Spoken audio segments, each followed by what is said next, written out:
Hey everybody, you are watching and listening to the We Are RIZIN podcast. This is Andrew. With us, I have Mike from Ohio. How you doing, Mike? Mr. Ohio. I'm doing. Call me Mr. Cleveland. Okay, Mr. Cleveland. Oh no, I don't know if you want to be called that. Cleveland's not the Hey, Cleveland Cavs gonna advance to the second round, so I'm happy about that. Yeah. Also, But, you had, with all due respect, you had one of the worst mayors of all time. Kucinich. Yes, Kucinich. Yeah, I was all like, what the fuck was his name again? Yeah, that was before my time, but even that, I don't remember him. I grew up during Mayor Michael White's era. But and Jane, whatever her name was, Jane Campbell, I think it was. But anyway, doing good, Andrew. And how about you?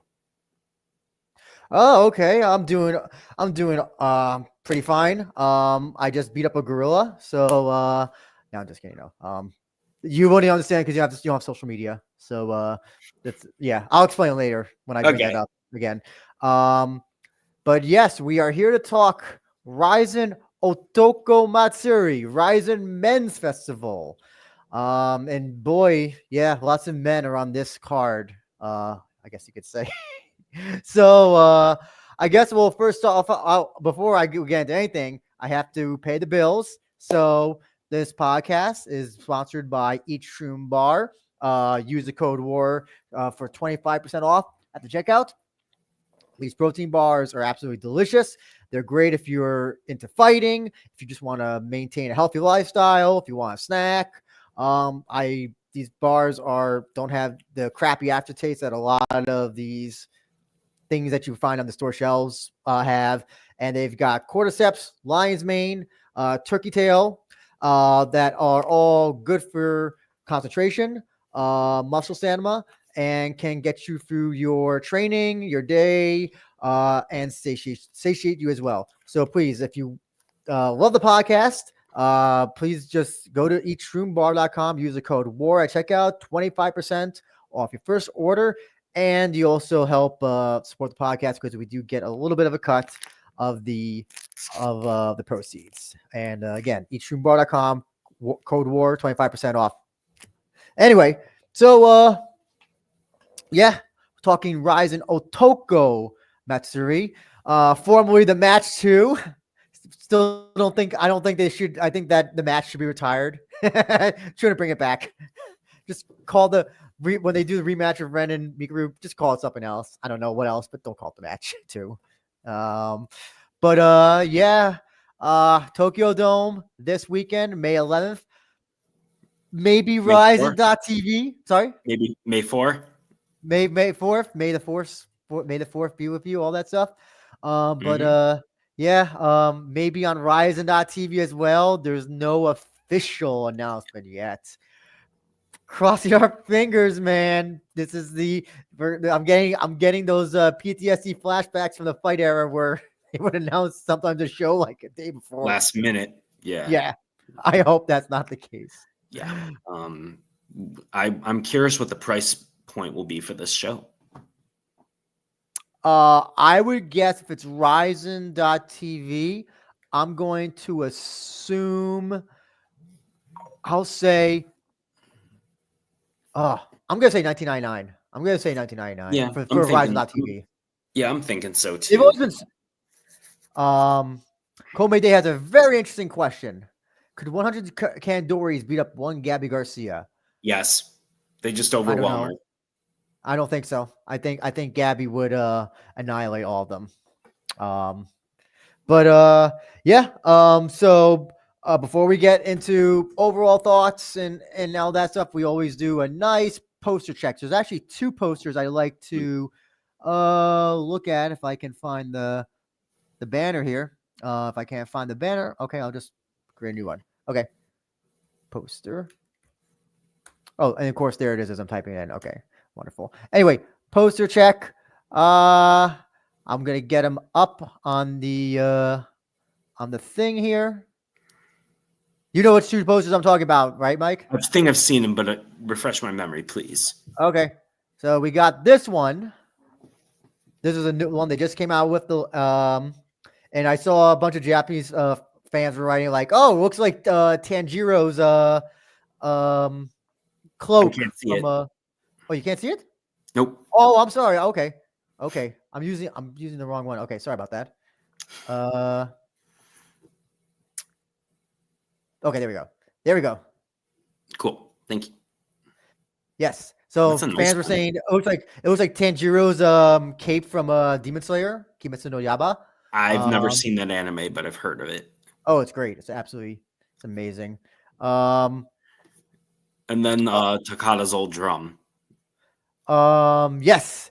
We got Takada's old drum. Have we found out who the man is? I've heard someone said it was Hiramoto Ogikubo, but the ears don't match. He's got kind of cauliflower ears, but this guy looks like he has normal-ish. It does look like Ogikubo a little bit because of the beard and the build. No, I don't know, but he also looks almost too muscular. Maybe it's just AI. I don't know. Oh my god, I hope that'd be funny if it's AI. But yes, what do you think about these two posters? I like both of them. I really like this one. So which one would I go with? Would you, if you had to choose one? First one. This one? Yeah, just like it pops more. Just my opinion. Gotcha. By the way, I also was looking at the poster. I'm like, I think Kleber was speaking on the microphone because look at him. He looks like he's speaking, and I think they digitally took out the microphone because look at the way that his hand is. Yeah. It's just funny. It's just like he's just kind of like going like this, and it's like, oh, I was like, that had to be a microphone thing. Anyway, yeah, they both are. Oh, and I didn't even know it's a little sun right here as well. So two good posters overall, I would say that RIZIN has done for this. Yeah, Iberian says it looks like looks like Minoru Kimura. Go down a bit. Oh. Post-steroid? I'm not sure the hair color matches though. Yeah, huh. Interesting. I definitely could see the Kimura though. I could definitely see it being mistaken for Kimura. What was I going? Oh, sorry. So, okay. These posters, Samrut, our buddy from the Discord. These posters are missing a Yaman reference. Well, hopefully Yaman will. I think Yaman will be knocked out. That's that. Yeah, well, he'll be back for some. They were banking on Yaman. They're banking on Ren, and then they're like, "Oh, maybe Yaman can." And then he got knocked out. So at Rise. So I mean, it sucked. And then they have Chihiro, who's coming off a brutal fight and not 100%. I believe to do this. He says he's 100%. I don't know if I believe that. We can talk about that when we get to the fight. After a brutal fight in 5 weeks. Yeah. Mohammed says the visuals from main and co-main were also lovely. Oh yeah, I saw they came out those individual posters. Did you see those individual posters? I think I did. Yeah, they're pretty cool. They're pretty cool as well. So on paper thoughts, Mike, there's 100 million fights, which I'll get to. I'll find this. Well, first of all, what do you think about being called the Otoko Matsuri Men's Festival? Well, I know it's supposed to evoke memories of the Pride New Year's Eve shows. Mm-hmm. So that's and how long those tended to be, like 03, it was 03, 04, 05, 06. Those were the 4 Otoko Matsuri shows, because 2000, 2001, 2002, before Pride and K1 did their own thing, were the Inoki Bombaye shows. Yeah. So you're trying to, I guess, invoke an era, the golden era of Japanese MMA. Though it's funny, did you see that apparently they thought the name just like 5 minutes before they were supposed to announce the new, it was at the press conference that they announced that Ren was injured. So, and they also announced the new name. That apparently I think Sasahara or maybe Shingo, someone on Twitter, one of the backstage people on Twitter said, "Oh, we just saw this name like 5 minutes beforehand." Which I think I mean, they had to, I thought the pivot was fine. Ultimately, I don't think it matters what the title is. It's going to depend on the fights. Well, they really took it as men's festival because there is no women on this card at all. No, it is a sausage fest. It is. It should be called a sausage Matsuri. That's what it should have been called. Sausage holiday, sausage festival, whatever. So 20 fights overall. Yeah. There's some really good fights, and then there's some fights that make absolutely no sense. Yes. Absolutely. Yeah, and we'll go over them, but there's two in particular. There's obviously Asahisa. That one is weird. And then Hiramoto versus Tamaru. Yes. Yeah. That one I don't think is too weird because I think since originally Ren was going to be on the card, they're going to try to put I got that. But Toki Tamaru is just out of nowhere. Gotcha. Yeah, we'll get to that. But before we do, we want to talk a little bit about tickets. So right now, can you see the ticket thing? No. You can't see it? Oh, wait, no wonder why, because I have the wrong thing up. My apologies again. So this is what are available right now. Whoops, wrong one again. Sorry. Stop screen. Forgive me, folks. Okay, there we are. So this is what we have available. All these are available on E+.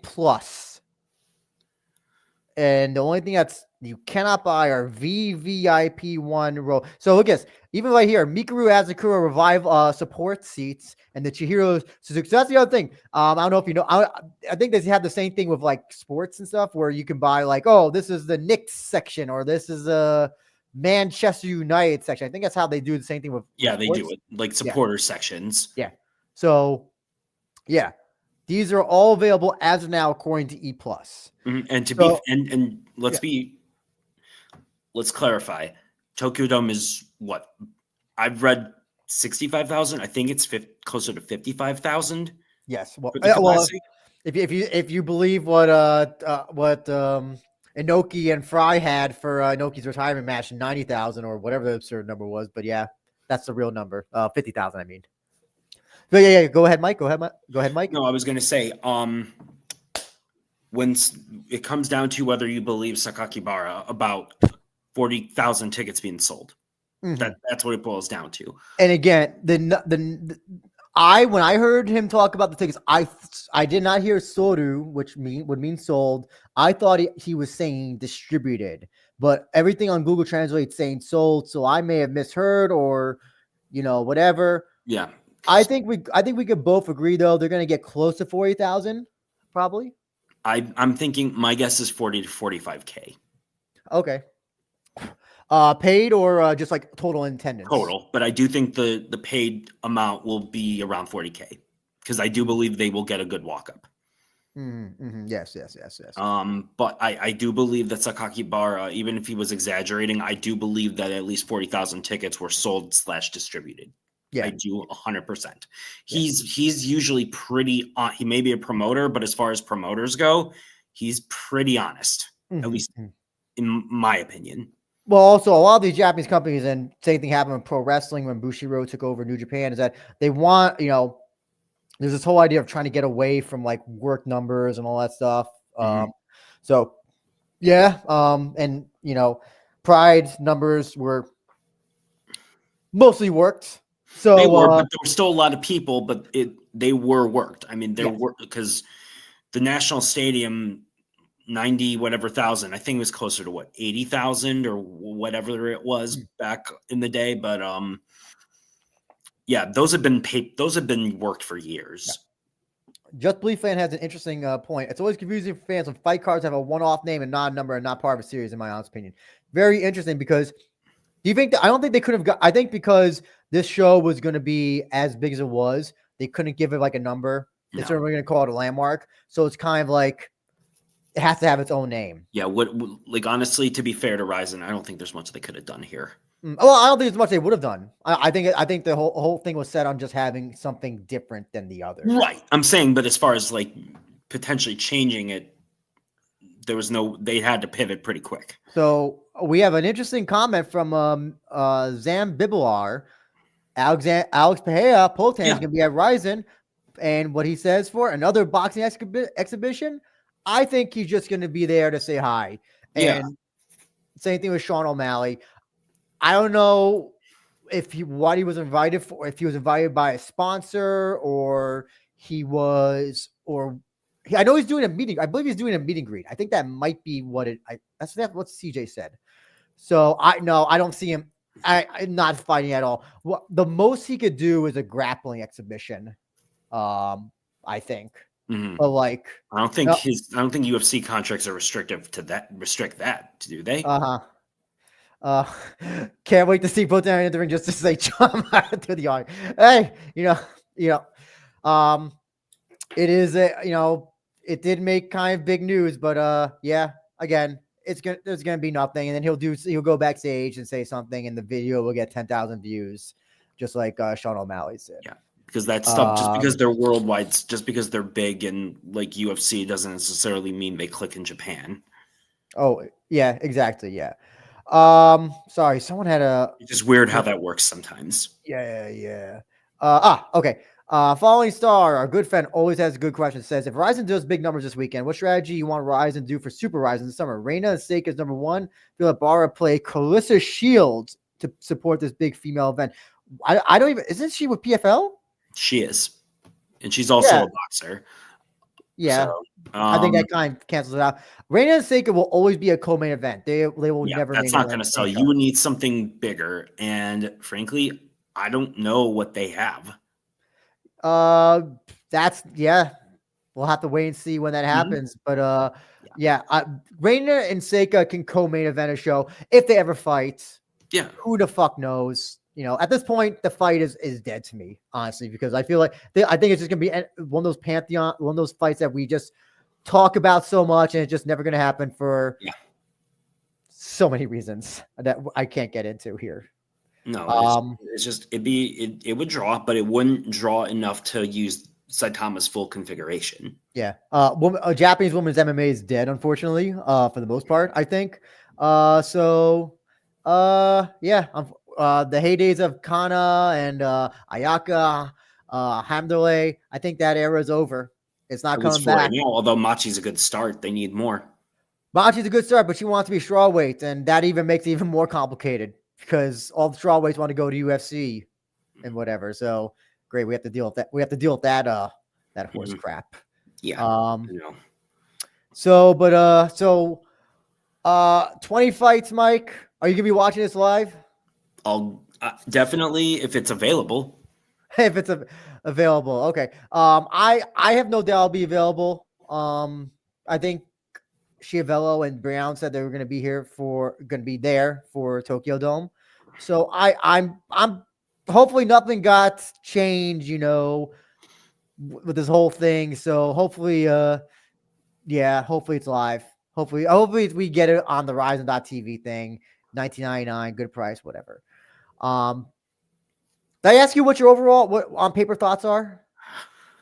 Some good, some bad, some weird. Oh, okay. Yeah. You talk about the kickboxing, the Joe fight as well. Joe Hiramoto, Toki Tamaru. Yeah.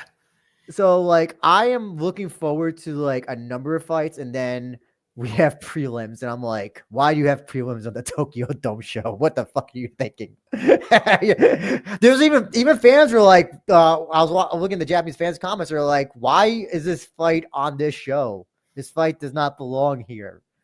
I cannot believe that those prelim guys are making any sort of dent in ticket sales. It's weird. It's very weird, especially when it's like you're having a deep guy versus another deep guy in a match that you would think would be for deep. They're both 3-3. They both one's 3-3, one's 1-1. Then I also looked at one of the fighters where he trains out of, and he's like, oh, he's a JTT guy, so maybe that's it. Maybe, but I mean, and they're having some issues apparently. Supposedly they're having some financial issues. It's rumors. I don't want to really say if it's true or not, but supposedly financial issues. That's why Ellie and Billy have to leave. We'll have to wait and see. We'll see where JTT is in a year. Let's see if they're still around. If they're still around, then maybe better things happen. If they're not, well, that's what happens when you try to be a super gym and try to not be a gym first, kind of. Let's see. Sean Moody says, bringing Crazy Horse to play caging dudes. Funny. I don't even know. I know Crazy Horse is so funny. What is caging? It's so funny. I looked him up the other day and I can't find anything on him. He just disappeared. He's like one of those guys, fought in Strike Force, fought in UFC, and just disappeared. He totally went off to Hawaii, back to Hawaii to I guess surf, maybe. I don't know. Yeah. Or to do RIZIN tryouts. I don't think it was at those RIZIN tryouts. I didn't see his name on there though. Yeah, I'm joking, but that's fine. Okay, gotcha. Anyway, so Mike, for the sake of time and my sanity, let us blast through these prelims. Yeah, I didn't look it up. I don't care. That's fine. Opening fight. First one, presumably kickboxing. Daichi Akihira taking on Futa Hashimoto, one half the Hashimoto brothers from K1. Takao Ueda taking on Vinicius, and Chihiro Suzuki taking on Yuka Nakaya. Yeah. Okay. I didn't look up any of these guys. There's too many damn fights on this card. Yeah, so Akihira, he's fought in RIZIN before, making his return. Hashimoto's first time in RIZIN, I believe. I know you said you didn't look up a lot. Do you want to make a big bull prediction? No. Okay, fair enough. I think this should be an easy fight for Akihira. He is just at his weight class. What is that? 57. So that's 125, right? Is that what roughly? Yeah. Pretty darn good. Pretty darn good. He's not the next tension, but he is pretty darn good, and this should be an easy fight for him to win, I think, in my opinion. Now, this bizarre one.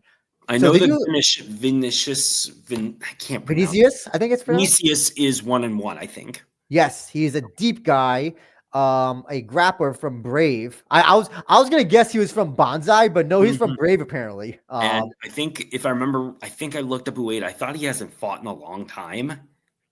Yes, he has not fought since 2016, I believe it is. He's actually the coach at Fighters Flow. Interesting. So, and he used to be a flyweight, now fighting at featherweight. I'm sure the years off, you accumulate a few pounds. So, I don't know. This is a bizarre fight because we're having a guy who hasn't fought in almost a decade, making his return at a new weight class, and he's older, taking on a guy who's only 1-1 and who hasn't fought. Both of them making their RIZIN debuts. Have not fought anywhere else besides RIZIN. Ueda fought in only Zest and Vinicius and Deep. What do you think? Do you have thoughts? Ueda should win this handily. You see, I was thinking that, but then I'm like, why are they bringing an old guy coach to come in? And it's certainly not for him to win. It's for Vinicius to win. I think Vinicius is going to be the one who wins this. I think he's going to sub him in the second round. Now, this is the one I said before. This is the one where, Chihiro Suzuki is 3-3. Yuka Nakaya is 1-1. One of the bizarre fights, I think. I have no idea who booked this. Well, I mean, we know who booked this, but I'm just surprised that it somehow wound up on this card. Suzuki is from JTT. Nakaya is from Brave. Any thoughts between these two? By the way, it's also, here's the other thing. It's also at 75 kilos. You see that? I do. That's a bizarre weight because that's isn't that 165? Something along the 70 kilos would be, 154 would be I want to say 155, 154, something like that. Yeah. It's 75 would be, that'd be like 165. Yeah. 166, something like that. So it's not lightweight and it's not welterweight. It's just I looked at it, I was like, that's a very bizarre weight because it's super middleweight in boxing. So yeah. I guess you could say at least both these guys have finished in their fights, so presumably it will be a good fight. But it'll be. By the way, these are deep rules, by the way, as well. Do you have any prediction or thoughts? Not really. Oh, interesting. Hold on. J and K says that Vinny fought on Breaking Yeah, Down. Well, that answers that. That answers 90% of why he's on this fucking card. Of course. Of course. Did anybody else? Did any other these guys fight on Breaking Down? J and K, if you happen to know. Now I'm starting to be like, okay, these guys, there must be some Breaking Down connection or something. There probably is. Falling Star says if it does 500,000 pay-per-view sales, do you think it'll be a good opportunity for RIZIN to ask someone like Forbes to do a cover story on them? A MMA promotion doing numbers like that is a juicy cover story. Well, Falling maybe Star, in Japan, but sure as hell not in America.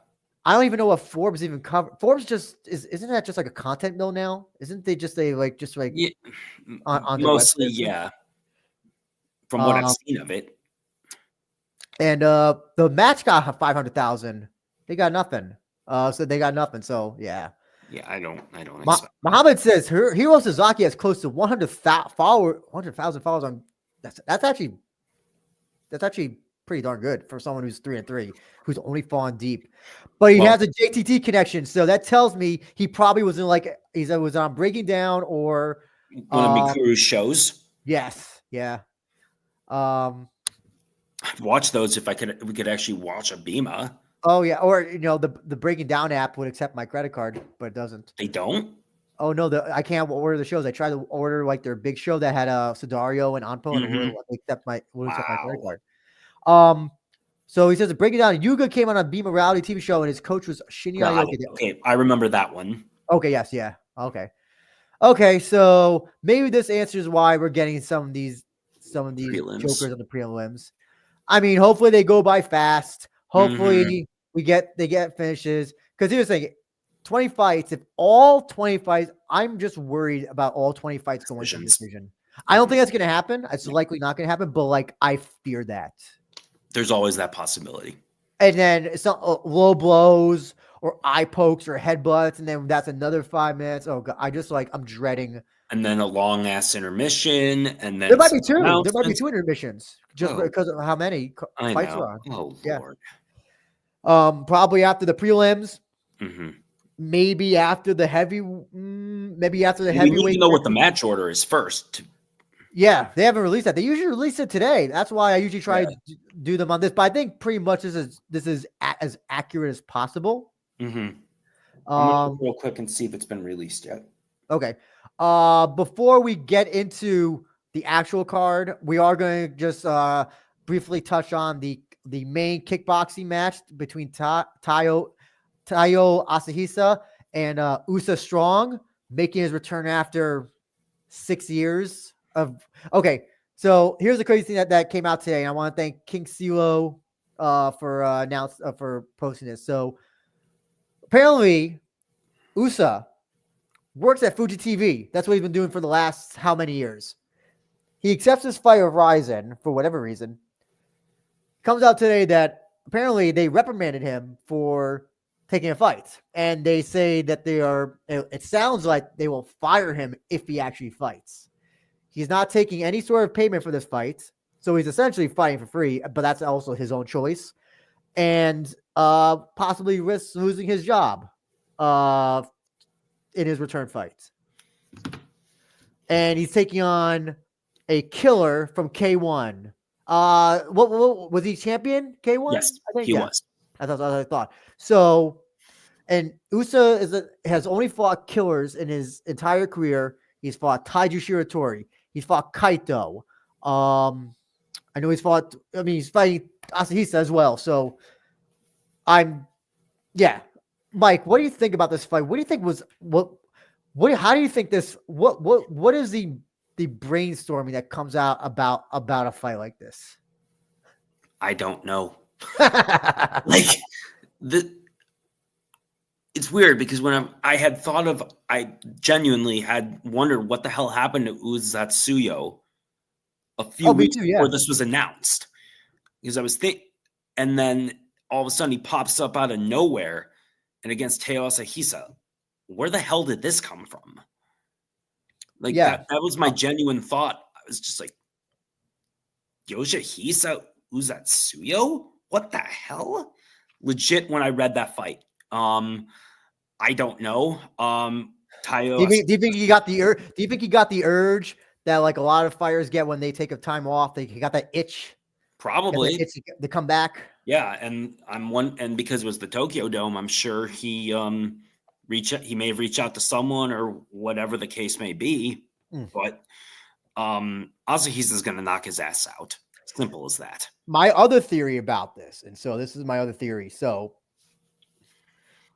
this is, I don't know, this is if Bara, Shingo, Sasahara were thinking this when they were booking this. I wonder if this is kind of their way of getting back at Fuji for after the dissolving the relationship.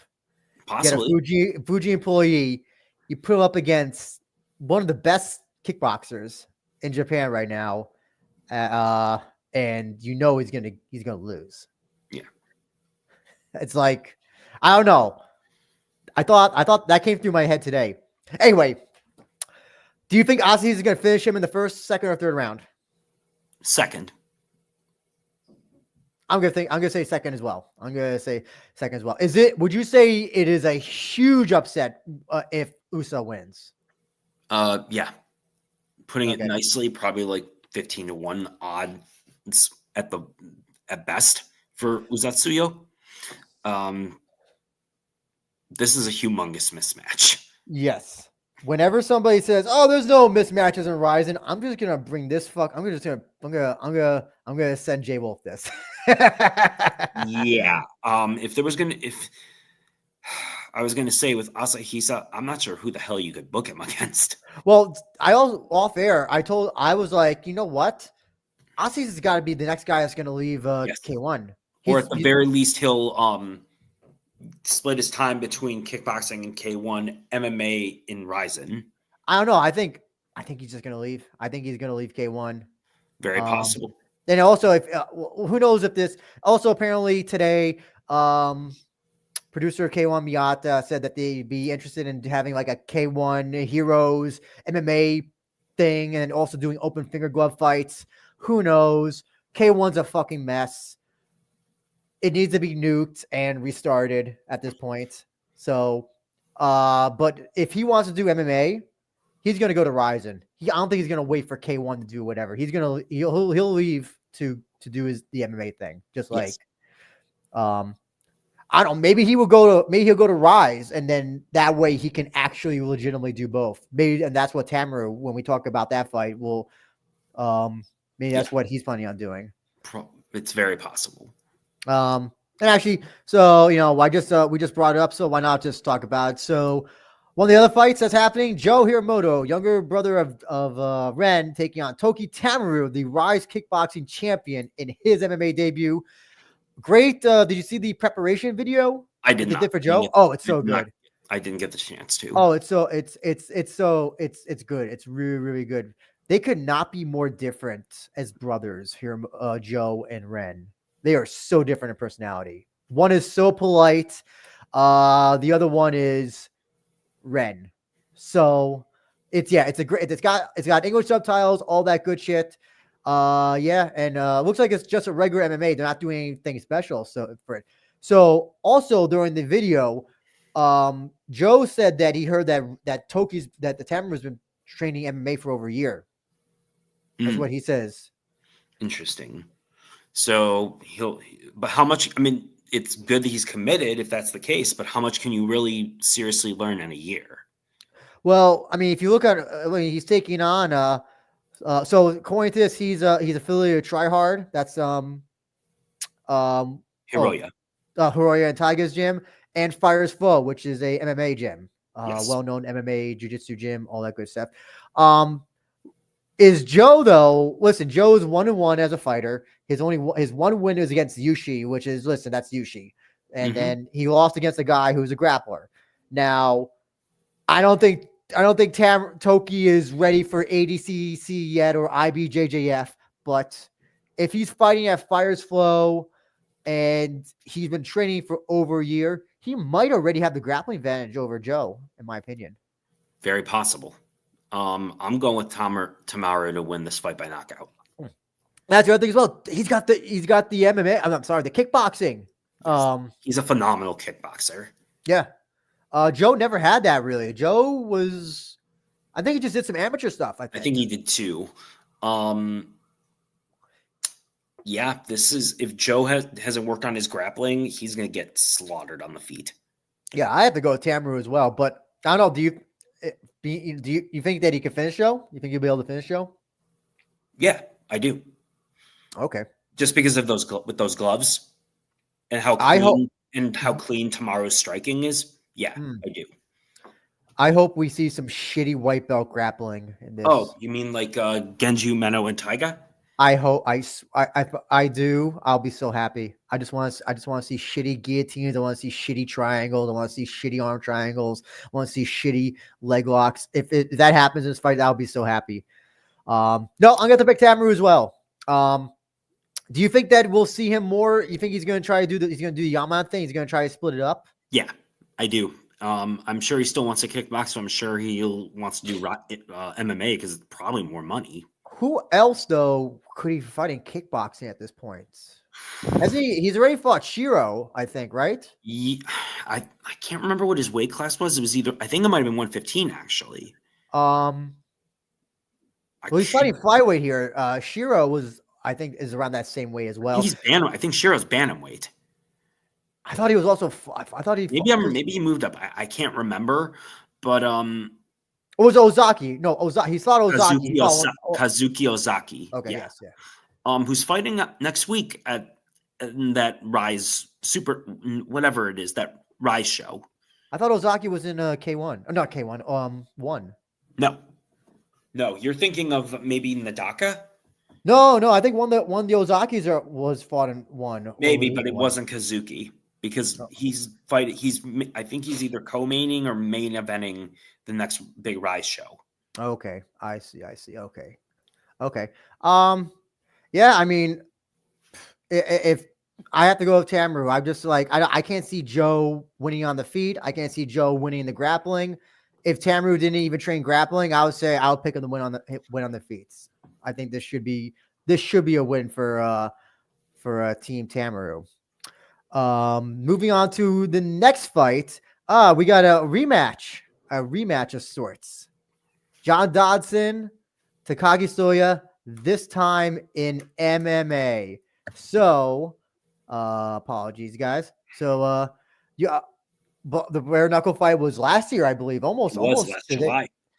Yeah, Dodson won that.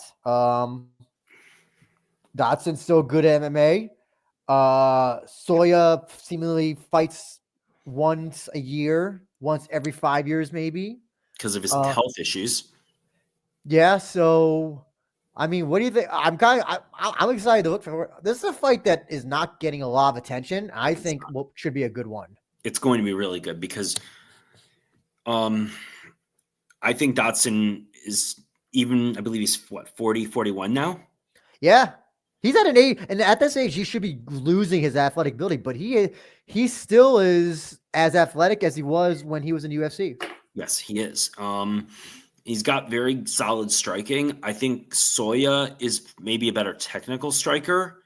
I think he's a more powerful striker. Yeah, and also more technical. But Dodson is also much better grappler. Yes. Better MMA fighter, more experience, all that. Well, then again, listen, he got out grappled by Ogi Kubo, so but Ogi Kubo can out grapple damn near anyone who isn't Kyoji Horiguchi. Uh-huh. But Soya has that one punch power. He's got yeah, one. He did give Ramazan Temirov some problems when they fought. Yeah. Yeah. Awesome fight. Was there for it live. It was that was awesome. I'm still going to go with Dodson by decision, but I would not be shocked if Soya knocked him out. You also, if you remember from that fight as well, Soya was losing, but then he kind of picked up the pace a little bit near the end of the round, near the end of the last round. Yeah, he did. I thought he was outboxed. He was outstriking Dodson at various points, to be honest, but it was just the knockdowns. Yeah. Oh, yeah. There was the knockdowns. It was the knockdowns. Hey, listen, for a guy whose first bare knuckle thing, He looked pretty darn good. Also, the interesting thing is Dodson yet to be finished in any fights in his entire career so far. Well, I would say this Soya has the power to knock him out. Yes. Iberian Otaku says probably Soya by decision. That's interesting. That's really interesting because if Dodson gets old all of a sudden, I can see it. But sorry. Oh no, I was gonna say if this just happens to be the fight that I guess breaks him, or the last fight, the bare knuckle fight broke him, because that was a brutal fight. Yeah. This he has not fought since that bare knuckle fight. No, and I don't think Soya has fought either as well. Let me double check. No, he has. Wow. Okay, he had one fight in 2023. That was the Tamaru fight, like you said. 2024 is bare knuckle, and 2025 is his first. Oh my! So, yeah. Also, I still can't forgive Soya for losing to Yusaku Nakamura, which I still can't believe that happened. Speaking of flyweights, I know this is off topic. Where the hell is Memon Mamedov? Oh, good question. I don't know. I don't know. Azerbaijan maybe a thing to pass for RIZIN. Who knows? Karamov notwithstanding. Yeah. Because he broke away from Team Baku or whatever. I think Karamov. No, wait. He still trains in Azerbaijan. I think Tofik trains. I think Tofik might be training in Dagestan, I think. Okay. Oh, Hafid says Mamedov wants a fight. Okay. Get him a fight. Get that man a fight. But again, you guys have enough of the 125ers. So do you think the winner of this one should definitely go on to that tournament? Yes, 100%. Well, that's gonna be hard with Dodson because he's gonna have to defend that bare knuckle title soon. See, Tofik broke away from that crew. Okay, so it's Tofik who broke away, who's broke away from them. Okay, gotcha. Thanks for clearing up that. He's going to UFC. I think he's fighting on the Azerbaijan UFC card, isn't he? Oh yes, yeah. I don't know if he has an opponent, but I think he said he's going to be on that card. Okay. Soya's choice of footwear for their bare knuckle was bizarre. What did he wear? I'm not really a foot person, so I wasn't paying attention. I have a feeling that Dodson versus Soya will be Friday night, quite potential. And who's the dark horse to heavyweight Grand Prix? We'll get to that when we get to the Grand Prix. Short list for GP. Was that for Dodson? Or is he just saying generally speaking? Oh, okay. Gotcha. Okay. No, I'm asking, Havid, do you mean generally speaking? Because he has the quote, the little. You don't need to list everybody. Yeah. Keep it a surprise for us if you're planning to dish out some deets. But I'm going to pick Dodson. I'm picking Dodson by decision. Yeah, same here, but I hope Soya wins. Mamedov was on the short list. Oh, okay. Okay, that's cool. Let's see. Hafid says Okubo, Zulu, Dodson, Shinryu, Ito, Hiroya, Laramie, Alibek. Oh, forgot about Alibek. Why does that name sound familiar? He fought Muramoto. Okay. Forgive me, I don't remember his last name. Let's see. That list is far from official, but just on the best flyweights we have. Oh, okay. I got you. You got many more great flyweights, Hafid. Just keep on bringing those flyweights in. Actually, let's talk about another flyweight fight while we're at it. Ersan Yamamoto, again, the guy who's making his return, taking on Daichi Tomozawa. It's nice to have the right last name, right? Yes. Yeah. Yes, it is. Yes. Why do you think he does not fight so routinely? Do you think he just? I have no clue.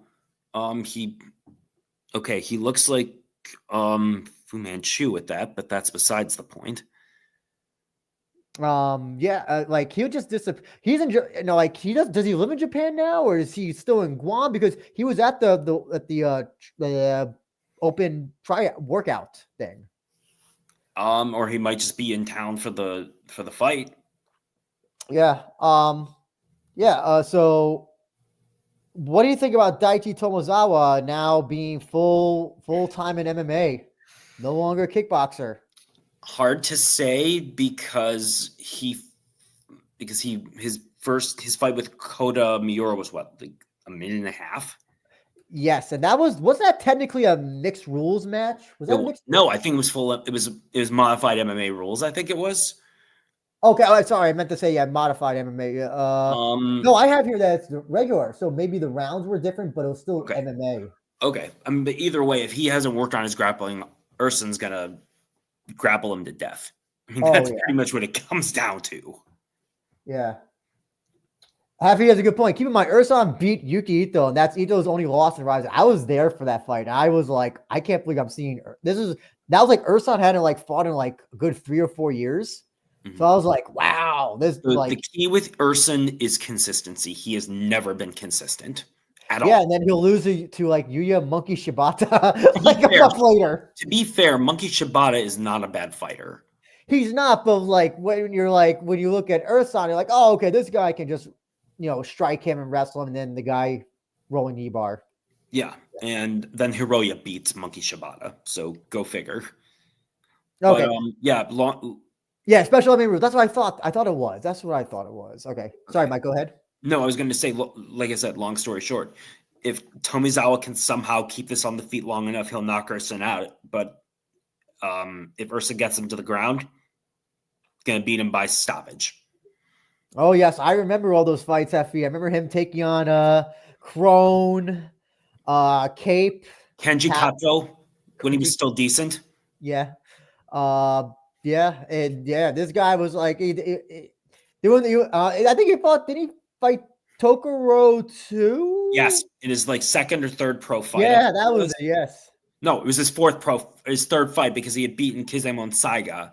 That was it, yes. That was like the first like real like great fight of RIZIN in my opinion, because when they were just German suplexing him and all that stuff. Yes. Oh, yeah. Urson showed a lot in that fight, but then they put him in with a whatever amount of fights Takoro had at that point. Yeah. Oh yeah, he was fighting all those guys. Up like 2 weight classes. Yeah, and that's another example of the matchmaking not being optimal. Yeah. Oh, let's see. AZ Reed says it looks like a win for Urson. To be honest, he is a tough test for anyone. But also, if he's focused and on point, yes, 100%. Tomizawa though has got that. He's got that sharp kickboxing background, which listen, one punch takes one punch.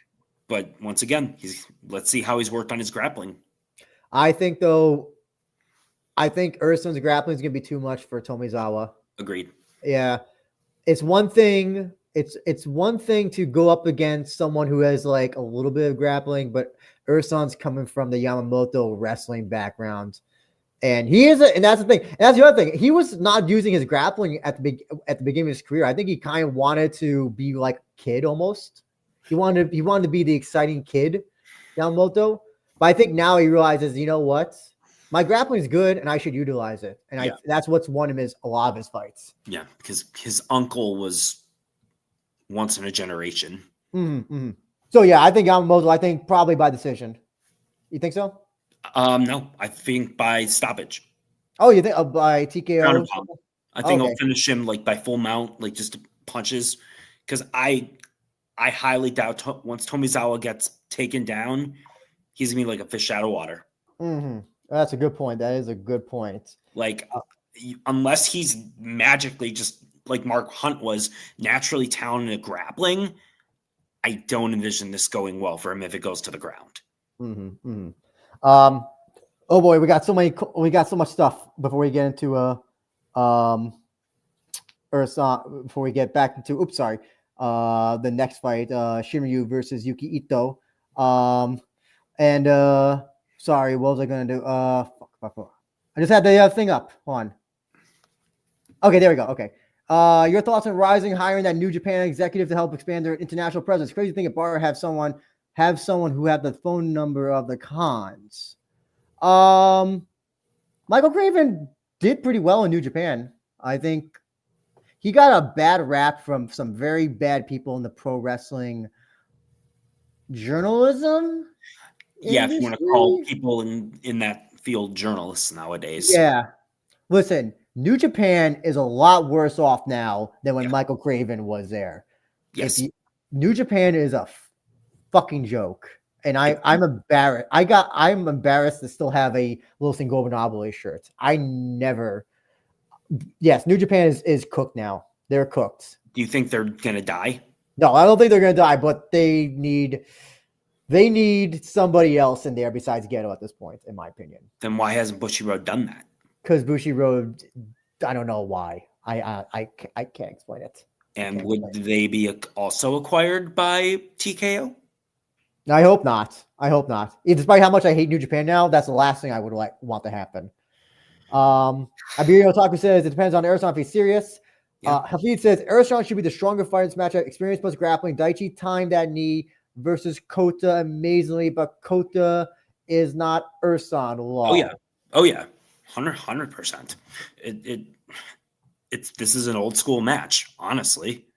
I meant to click the banner, put in the banner for Ito versus, and I put that in the chat because I just lost. I'm losing everything now. Okay, there we go. Okay, Ito versus Shinryu. So we just talked about how Ersan beat Ito and how you do with grappling. Now we got Shinryu, a grappler, taking on Ito. I don't think this is going to end well for the gambling addict, unfortunately. Yeah. I don't know. Ito's got the striking, but if Ersan's grappling you, I think Shinryu is gonna do worse. To be fair, that was a year ago. That is a year ago, but even in the Jose Torres fight, we saw that Shinryu can still grapple with top level black belt wrestler guys. Yeah, he just didn't get the decision. That was a close fight. It could have went either way, honestly. He fucked up at the end. That's more his fault. But I don't know if Ito, a year of and especially because this fight is coming out this is a few weeks after, 5 weeks or whatever, since his fight with Laramie. Which was brutal. Yep. So listen, rest and recovery for 5 weeks, and hey, you get told you're fighting Shinryu. I don't think that's enough time to. It's gonna be a hard fight for Ito, in my opinion. Very, very hard fight. I agree. But I think he can beat Shinryu if he just gets due to damage. I think he's gonna get taken down a lot, but I do think that he'll be able to outstrike Shinryu rather handily. Yes, but that's if Shinryu's will play into that game. I don't think he's gonna play into that game. I think he's going. He'll kind of just do a little bit of striking, a little pop, try to get him into the corner or against the ropes and try to take him down. I expect that. I'm just saying, I do think Ito's fast enough and counter punches enough where he can land enough to where he's got a shot at winning on damage. If not, let's see. Azray video says, I like Makoto a lot. I think he has a lot of potential. Has learned a lot. I feel like Makoto has faced tougher matchups and is more battle tested. I would probably. What do you think about that? I would agree with that, but I also think Ito's I think Ito's quite underrated. Oh, absolutely. Makoto's the future. And Hafid says Yuki impressed me massively versus Tony. I think we could all agree with that. I thought Tony was going to outwork him. We all thought that. I'm just going to say. Yeah, you're not the one. You were the exception. You said that Ito was going to. I did only because I thought Ito's the one thing about Ito. He is not going to be I don't think he's overly aggressive. I think he's a counterpuncher first and foremost. And so Shinryu's got to come to him, or if he's smart, he'll do that.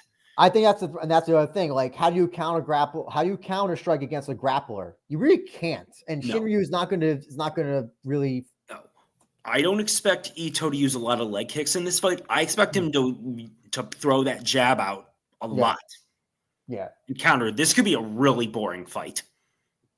It can be a boring fight if Shinryu. I don't think Ito is afraid to. I don't think he's not the type to be. Well, that fight with Topnoi, they kind of were as it was a staring contest because nobody wanted to throw anything. Right, Sorry. Because with Laramie is aggressive enough where he will bring the fight. Will bring the fight out of Ito. Shinryu doesn't have that mentality. Yeah. I wish Laramie could make strawweights. He'd be an awesome force to strawweight, but there's no way he could ever do that. He's huge for flyweight. It's weird. He's he's huge and small at the same time. Like his upper body is huge, but he's like 5'2". He's like built. Kid Yamamoto fought at featherweight, and he was 5'3", 5'4", I believe. I don't think, but he wasn't cutting weight though. He wasn't cutting any weight. I don't think. No, but my point is that same build. That's what I'm saying. Like he was really small for his weight class. Mohammed says he took lots of money on gambling before the Larry fight. He's extra motivated to win. So you know how like there's like motivated BJ Penn, there's Sea Level Kane. Do we have gambling? What, I don't know, what is it? Pachinko addict Ito. Maybe he should go with what is that New Japan faction? Roppongi Vice. Oh yeah, maybe. Hafid says, I have a feeling that Shinryu's grappling may be too strong for Ito. Shinryu doesn't only prioritize position submission. He uses elbows plenty in top half. That's true. He does, but there's also a chance that he tries to stall out and gets stood up. Is Indet Ito, is that the new mythical fighter? is that mythical fighter Indet Ito? It's gotta be. If he wins this, then it's like that's the new mythical fighter that we can make a meme out of. Unfortunately, though, at this point, unless I know that for a fact that he's in gambling debt, I have to pick Shinryu probably by decision. I'm going with Shinryu by decision. I do think he'll out-grapple Ito decisively to win the fight. Mm-hmm. Do you think Shinryu has also never been really like knocked out or really rocked? So that's the other thing that I'm like, can it happen now? Another flyweight. I wish they would bring back Chihiro Ito. Yeah, Hafid, any chance we could get Chihiro Ito back, possibly? He would, he had two great fights, and he had the fight with Cape, and then he had the fight with the kid who went to business school. Shinryu. Oh yeah, Shinryu, yeah. But also he had another fight with the kid who quit the MMA after he lost to him. Remember that? It was like during. I do remember what you're talking about. Yeah, I don't remember his name, but he graduated from business school and just put MMA behind him forever.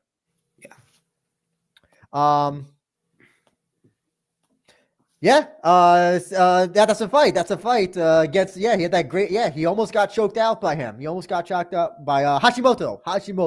Kunya Hashimoto is the guy. Okay, yeah, Kunya Hashimoto. I remember him. That was a while ago. Like 4 years ago. Yeah, that was still pandemic. I think that was still pandemic. 4 years ago, 5 years ago, whatever it's been. Damn. Oh yes, time flies. Time flies when you're with RIZIN. Kunta Hashimoto. Sorry, Kunta Hashimoto.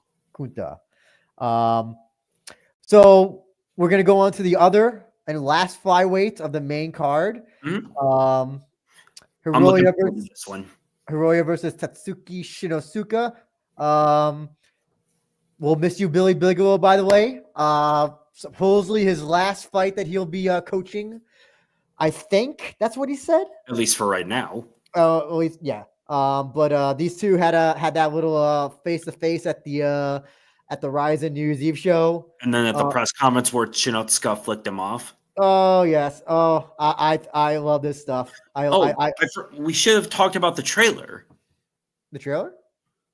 Yeah, for Otoko Matsuri. Oh, what was about the trailer? I didn't notice anything.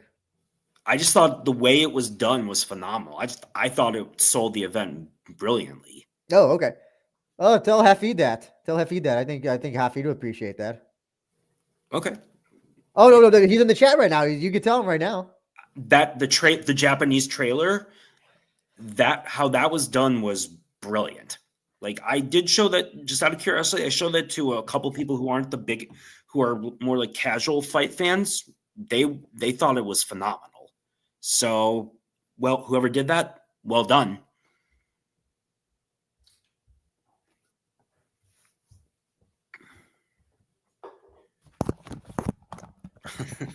Apologies. I also use it as an excuse to get more alcohol, so I didn't have to awkwardly be like, "Oh, I need to get more alcohol." Fair enough. So yeah, so we got Shinosuke fought in bare knuckle, fought in kickboxing.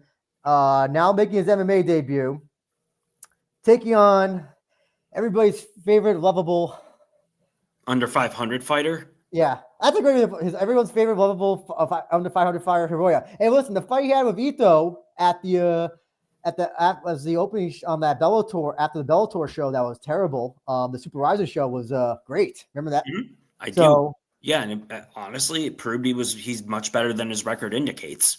Yeah. But man, yeah. Are you looking this fight? I'm looking forward to. I hope they deliver the ring. Hope. Absolutely, because Shinotsuka has star potential. He really does. He reminds me of Ren, but I think his striking is better than Ren's.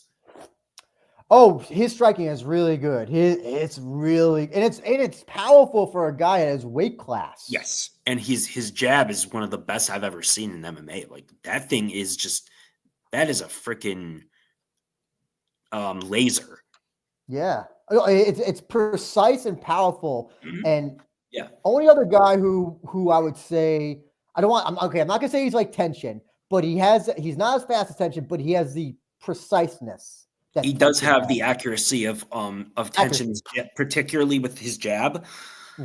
The one thing I will say about Shinotsuka, he's very bold. He likes to play around, dance around or shimmy and hold his hands low and stick his chin out and all that.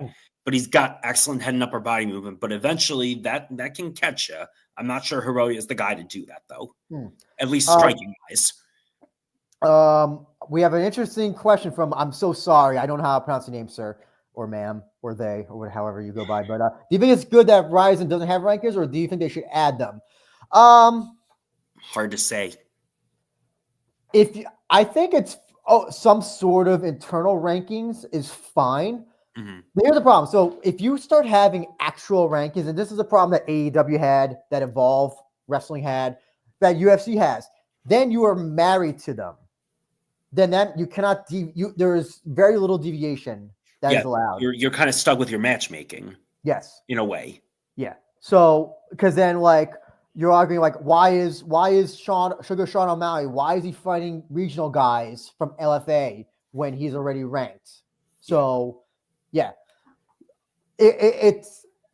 I don't think a public rankings or journalist rankings is fine as long as there's some sort of internal rankings by some sort of measure of, okay, this guy's winning, this guy beat this level fighter, this guy beat this guy. I think that's fine. And then you can get contenders from that way. I think that's overall fine. If you start doing top 15, also the other things that for RIZIN fighters, other than the regulars that they use, if they bring in one guy, if Toby Misech beat Kyoei Hagiwara, would Toby Misech now be a top 10 contender or top 15 contender? Yeah, exactly. So that's the problem.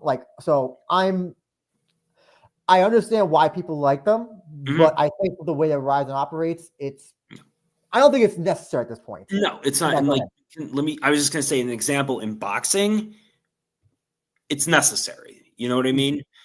But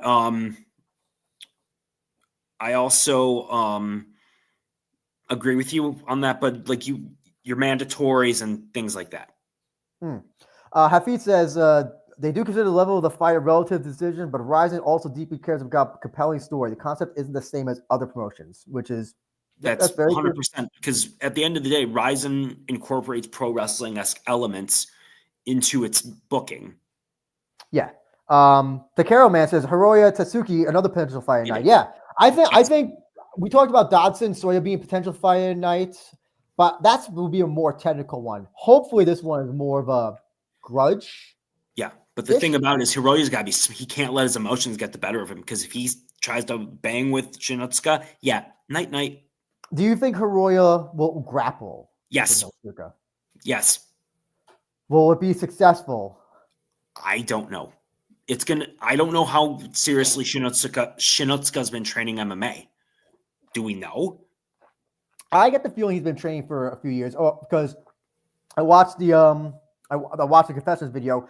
He does I forgot, is it T-Grip? I think it's T-Grip. That's Otsuka school. Okay. T-Blood? No, that was Kawajiri back in the day. Never mind. No, T-Grip. That's where he's doing his grappling. And listen, you may not like Otsuka, but you can't deny that Otsuka was he won fights a certain way. Yeah, he was a good grappler. Yeah. He was just boring as hell to watch. Oh yeah. I mean, so if he's learning from him, that's a good guy to learn from. Mm-hmm. Even in his time in Dream, he was boring. Mm-hmm.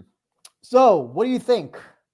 Who do you think wins this, Mike? I'm gonna go with Hiroya by submission.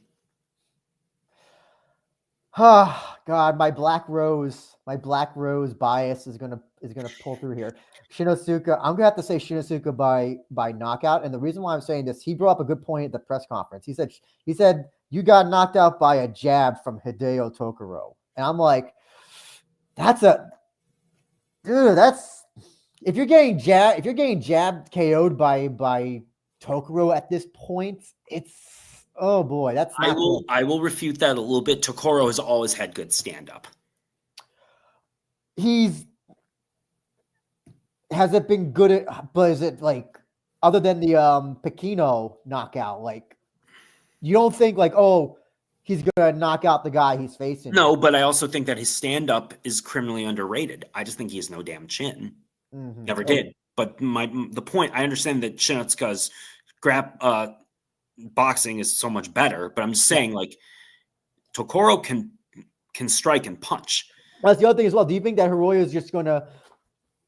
He knows this guy's a striker. He knows this guy's a kickboxer. Do you think his ego, his emotions are gonna be like, I want to knock this guy? Very possible. And like, if Billy and his corner are smart, they'll tell Hiroya, you got to keep it under control. Leave the shit talking for the weigh-in or what have you. Do whatever you need to do. Get it out. And then come fight time, stick to the game plan. Grapple this guy. Get him down. Submit him or ground and pound his ass into next week. Did you also, I don't know if you saw us, but I guess JTT fans and Mikuru fans were requesting that members of the Black Rose get drug tested? Explain, please. So, because of the whole Ren thing, there were fans on social media saying that, well, since Ren had to, was accused of steroids, Shinosuke, Joe. Guilt by association. Yeah, they should be drug tested as well. Isn't there somebody else on here who's from Black Rose? It's not Tomizawa, is it? Is it Tomizawa? No, he's not. I don't think so. No, but he was Tomizawa part of Tomizawa was part of Team Mikuru, is part of that's why I'm confused. Okay, that's why I was like, no, he was, or at least has been in Breaking Down. So yeah. Okay, so they were like, you should drug test these guys. I'm 90% sure that Joe Hiramoto's on nothing. In fact, he should be given some steroids, probably. Yeah, I mean, and that's just sour grapes. They're trying to spin. I love Mikuru, but they're trying to spin his loss even almost a year later. Yeah. Oh yeah. Let's see. Mohammed says 2024 version of Hideo Tokoro knocked him out. Iberian says Hiroya by experience. I know. Let's see. Hiroya Kano is ranked 100 at flyweight. Shinosuke not at all matrix. Sorry, what are you gonna say, Mike? No, I was just gonna say yeah, but like I said, Tokoro could still box and could still punch, and Hiroya got freaking reckless.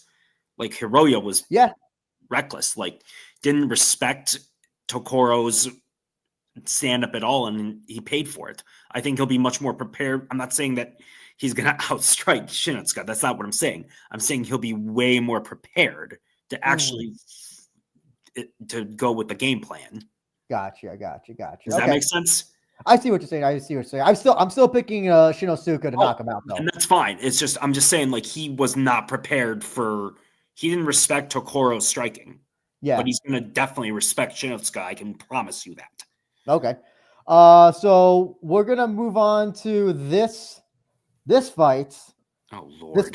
I'm sorry, say Hefty, not so much looking forward to this. But Sabatello versus Ota.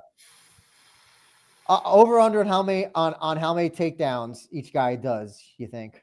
Or does this become a thing where the wrestlers don't want to wrestle because they don't want to get taken down and lose an ego boost, so they just stand up and strike? Possible. I think they might cancel each other out. I think Ota, is the best athlete.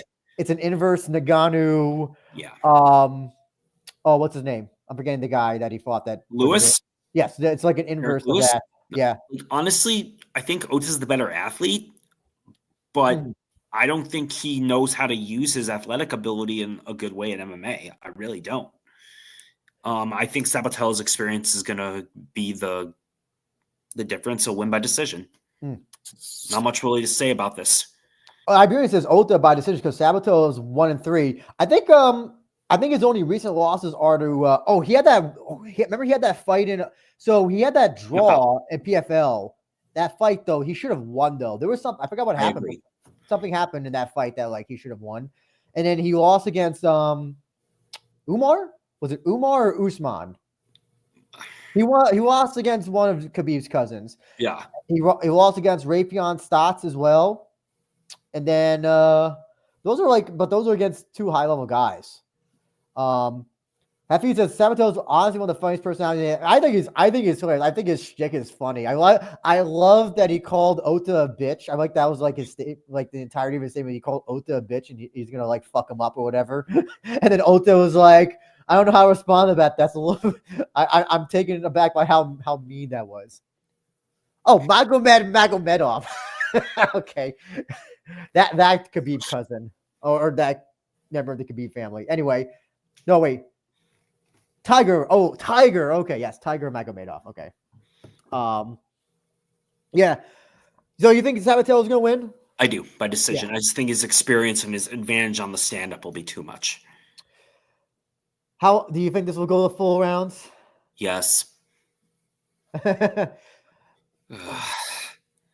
want to say Sabatello because I wanted to just. I hope they give him the microphone after, and he just cuts a curse-filled promo. I think that'd be hilarious. Yeah, Ota. Here's the other thing: is that Ota is also like he's good at wrestling, but his jiu-jitsu. I think that Sabatello is probably better at jiu-jitsu than him. Agreed. Ota doesn't know. Ota to me hasn't really adapted to MMA that great. Mm-hmm. He has hits and misses. That's the thing. He'll also do good, and then he'll lose like he did with Matoya both times. The Shoko Sato fights. Yeah. Well, I think he thought he was winning, but he was going to be yeah. I have to pick Sabatello. I think probably by decision. Oh, what's it? Hafid says they did an interview with Sabatello Ota yesterday. It was hilarious. Okay, I cannot wait to see that. I'm really looking forward to that. Win or lose, it just needs to be entertaining fights. We hope so. Yeah, I doubt that it's going to be that entertaining. And Muhammad says I'll be upset if Sabatello doesn't utilize Superior rule set. Well, I mean, if he's laying on the guy for 5 minutes, not really a lot he can do with the superior rule set except for maybe some knees to the head. Yeah, I mean he talks a lot of smack. He's good at that, but his fights tend to be pretty damn boring. Oh, but that's what makes him hilarious is the smack talk. As they say in pro wrestling, he talks you into the building, and I'll be honest, it buys me in. It buys me in. So let me see. Let me just see the fights to go through. Okay, let's talk about this one. Daisuke Nakamura versus Taisei Sakuraba. I watched the confessions today. Very interesting. This is a very historically interesting fight. So Daisuke Nakamura trains in the U style of grappling, which is an offshoot of UWF, which is where Sakuraba started. Yeah. And started by Takada, Tamura, Maeda. I think Maeda was ring. Sorry. Yeah, those guys.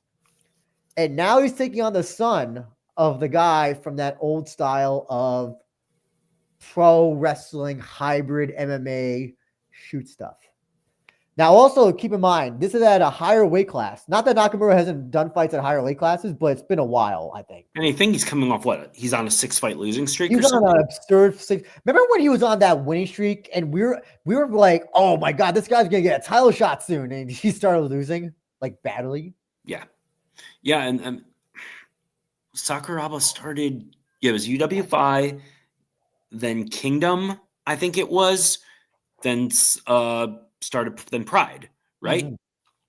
Mm-hmm. But this is an interesting fight because so it's interesting. So Taisei beats Yachi, something that none of us expected. Yachi, I would say, would you characterize him as an all-rounder or a grappler? All-rounder. Yeah, all-rounder. Now he's going up against somebody who's a pure grappler. Yes. Who might be shot, who might be washed up, but he's still so damn experienced. Mm-hmm. I would make the argument that Nakamura might even be the better grappler. Oh, I'm sure. I think he is. But my concern is that he just the experience is too much and he gets caught with something. You talk about Taisei. Oh, Taisei. Okay. So you see, here's the thing: is that here's the thing. Nakamura's me too. Kazushi Sakuraba is my favorite MMA fighter of all time. So here's the thing about Nakamura: his grappling is one note. You know, he only does two moves usually: armbar or rolling Kimura. Yes. So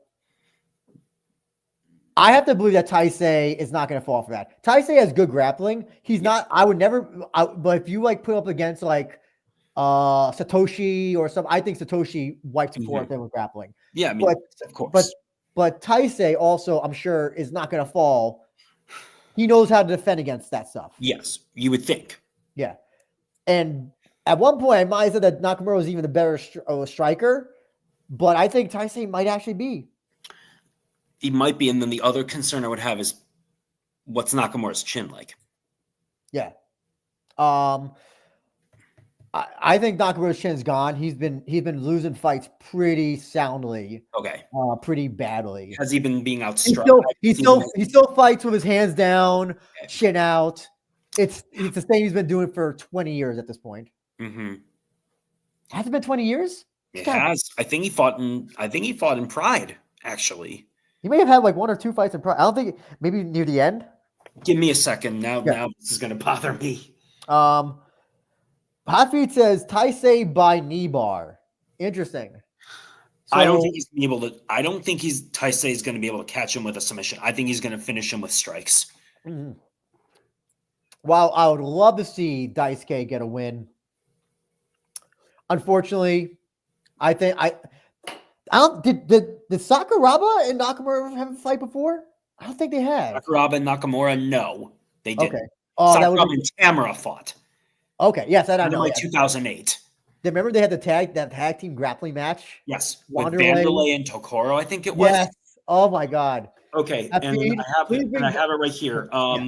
He was 0-2 in Pride. Nakamura, he lost to, this is a name from the past, Marcus Aurelio. Wow.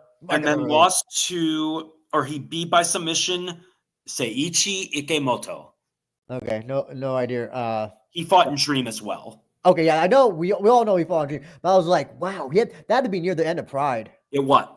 Bushido 6 was 2005. Bushido 12 was after they lost the Fuji TV deal. That was August. Gotcha. Man, it's too bad that Nakamura and Sakuraba never actually got the fight, because that would have been. It was also a weight difference. Oh, that didn't matter. I know, but that hasn't stopped him. Aurelio and Nakamura. Really had to be a middleweight. Bushido 6. Really had to be middleweight, right? I think it was lightweight. Really? Yeah, it was, and that was 20 years ago. That was the same fight. That was the same card as Fedor Kosaka 2, actually. Okay, gotcha. Yes, Hafid, if you ever Hafid, I'm going to request two things that you and Shingo do. Please bring back the tag team grappling match again. By the way, don't forget, Nakamura was in that tag team grappling match of Ota and, oh my God, I'm forgetting the other two already. Kanehara and Ota? It was Ota and Nakamura versus. Was it Kuni? Was it what is his damn name? Kuramoto? Yes, it was Kuramoto. Yeah, I believe it was Kuramoto. Yes. Yeah. Bring back a tag team grappling match, please, and also please do a rematch between Nakamura and Hideo Tokoro. Yeah, that was the Battle of the Armbars at Dynamite 2008. Nakamura won by armbar, if I remember. Yep. He finally won by armbar. This fight reminds me of Masters versus Student. Yeah, there's kind of a little bit of a connection right there. Yeah. I was going to say, I would love for one of them to come out to the old school UWF theme.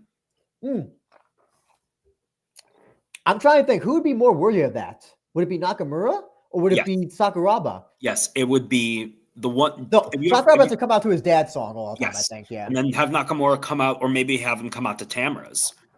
Oh, okay. Oh, that's interesting. You think Nakamura will have Tamaru in his corner for his? He should have him in his corner. I hope so. That would make that'd be surreal to see two of the legends of MMA who didn't fight until it was too late against the student and the son of that. That'd be. Hafid, I'm going to tell you right now. You tell Nakamura to bring Tamara to his corner because when they do the things, the face off in the ring, imagine Nakamura behind him is Tamara. Yeah, and on the other side, Taisei and Kazu. Yeah, absolutely. And honestly, this is a good test for Sakuraba for Taisei at this point, I think. Even if Nakamura is shot and on a losing streak, you see this type of matchmaking in boxing MMA all the time. It's to get a prospect experience. Yes. But listen, if you have to, Nakamura is still sneaky. He can always still get that win. He can always still slap on that submission. But I think Taisei is I think by this point, I think he's more. I think in 20 years of MMA experience for Nakamura, I think that Taisei is actually probably more well-rounded in the few years that he's actually trained. He probably is. And because he's training with one of the greatest grapplers ever in Sakuraba, he's seen a ton. Yeah, so I'm going to say Taisei Saku Jr. By TKO, I think. I agree. Let's see. Moving on. Oh my God, what have we not covered so far? It would have been so nice if we had match order. Yeah. Let's go with this one. Ryo Takagi versus Kyoma Akimoto. Yeah. So two strikers, basically, I would say. Takagi's much more of a striker though than Akimoto, I think, maybe. Yes, Akimoto's more well-rounded, I think, although I know Takagi beat Hagiwara by submission, who hasn't. Yeah. But somehow Koji Takeda couldn't get that rear naked in. So I'm like, I watched videos of that. I'm like, what happened? Did the Matrix was the Matrix like USB unplugged or something? I don't know. Maybe. But for this fight, I love this fight. It's two young strikers, two very good fighters, actually. I think. So here's the other cool thing. So main event is Asakura Suzuki, Asakura JTT, Suzuki cross points, Kichioji, or is it Hachioji? Kichi, whatever. Either Hachioji or Kichioji. I think it's Kichioji. I could be wrong, but I'm positive that's what it is. Let's see. I think because I know that Suzuki and Takagi train with each other. I know they do. So here it says Hachioji. It says Power Astra Hachioji. So Kichioji. Okay, Hafi says Kichioji. Okay. So you have that, and then you have these two fighting. JTT. No, wait, now he says Hachioji. I'm confused now, Hafid.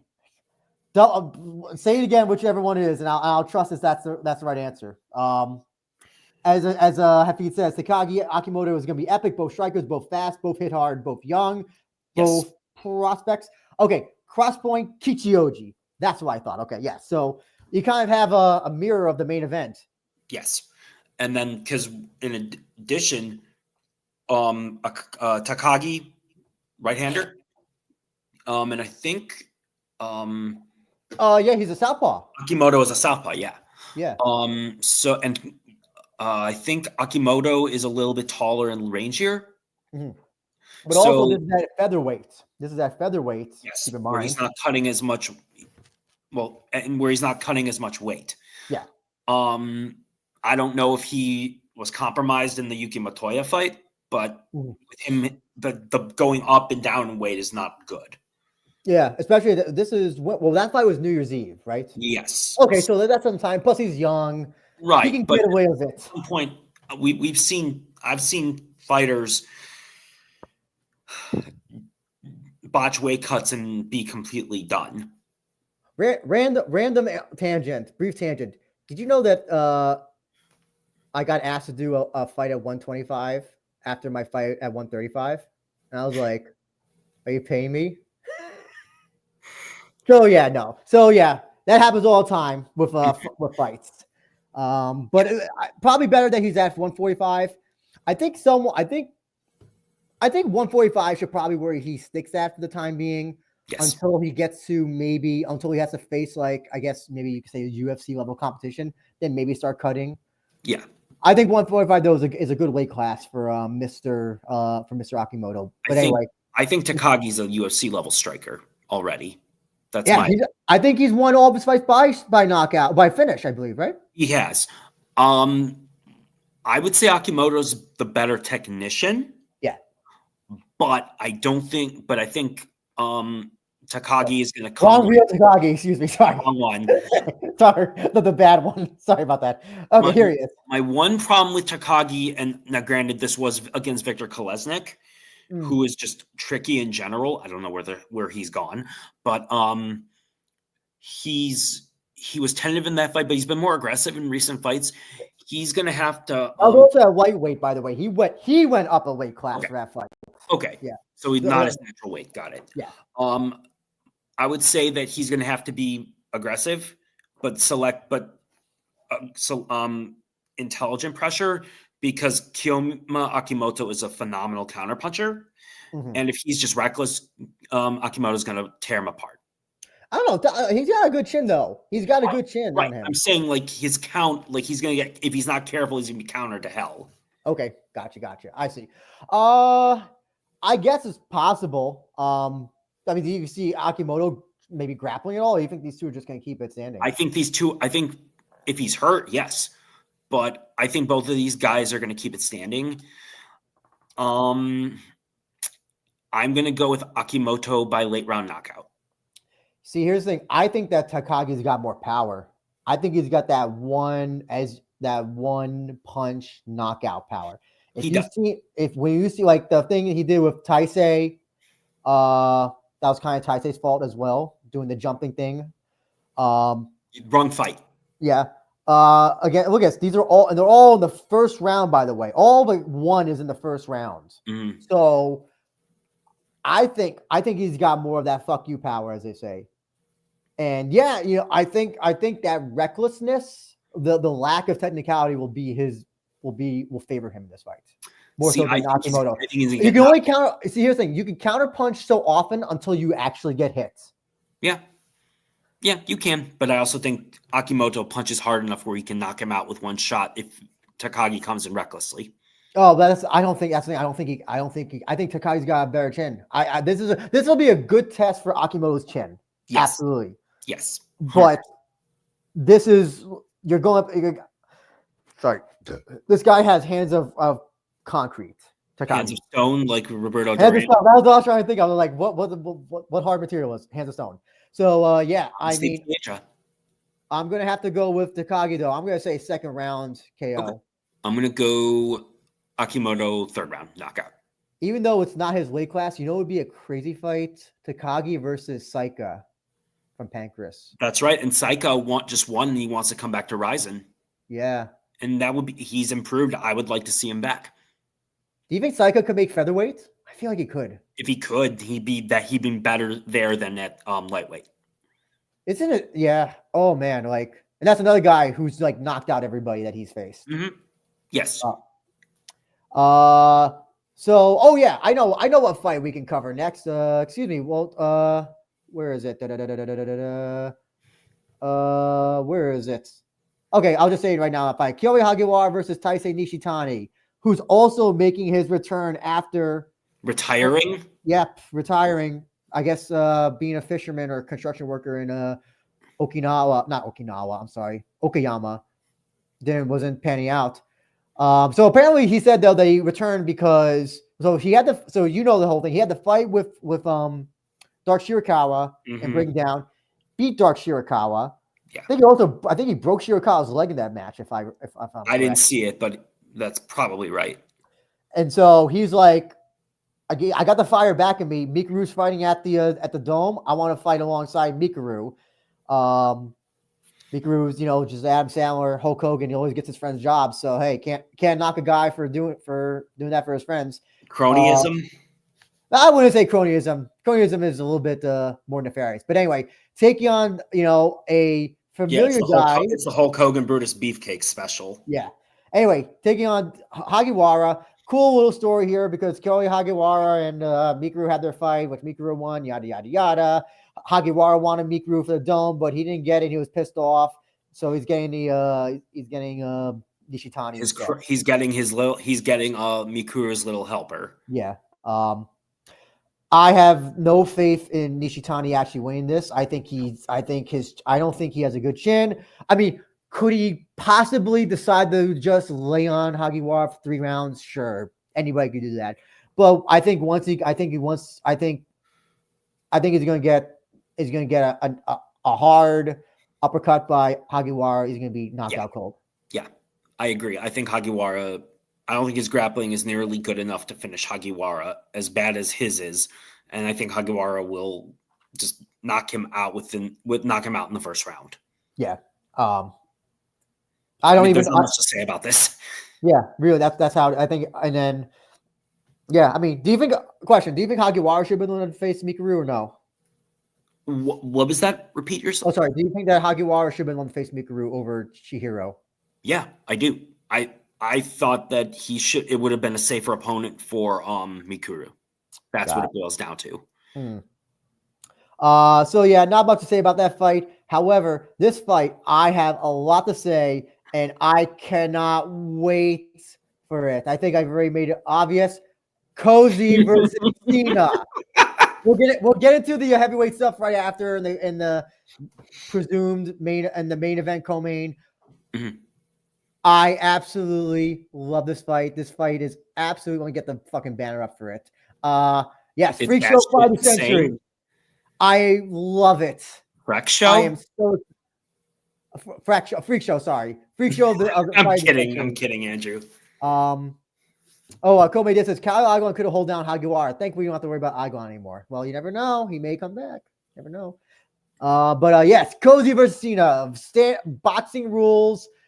I don't know if it's exhibition rules. I don't think it is. I feel like I think they're gonna go to a decision if I'm correct. If Hafid, if you're still here, is it rule of draw if it goes all 3 rounds? If you're here, please let us know. But what do you think about this, man? I cannot believe this fight's happening. When I saw it, I was like, what the? I love all those joke things that people make. Mm-hmm. I was really surprised, and I'm just thinking to myself, yeah, it's Japan. I think Sina is at least a foot taller or close to a foot taller and 100 pounds heavy. Mm-hmm. I think no. So this is at 98 kilos. So Sina does have to cut some weight. It looks like he does, and Kouzi will probably be like 150. Yeah. I would imagine. And he also Sina has to wear 12-ounce gloves. Kouzi can wear 8-ounce gloves. Big question: does Kouzi get in a headbutt? Yes. If there's ever someone who's as dirty as Karimian, it's Koji. Oh my god. I know people in the comments saying Kouzi's punishment for that hit and one. Yeah, it is. And you see that he shaved his head off? Mm-hmm. Because of the drunk driving arrest? I don't think it was drunk driving. That's not. He denies it was drunk driving. I think it was just a hit and run. I think. Okay. Did someone get killed? No one got killed. No one got killed. I think he just hit something like a piece of property, and then he ran away from the scene. I think. So okay, Hafid says, pretty sure it's a draw if it goes distance. Oh, that makes me angry. But nonetheless, I'm still happy for this fight.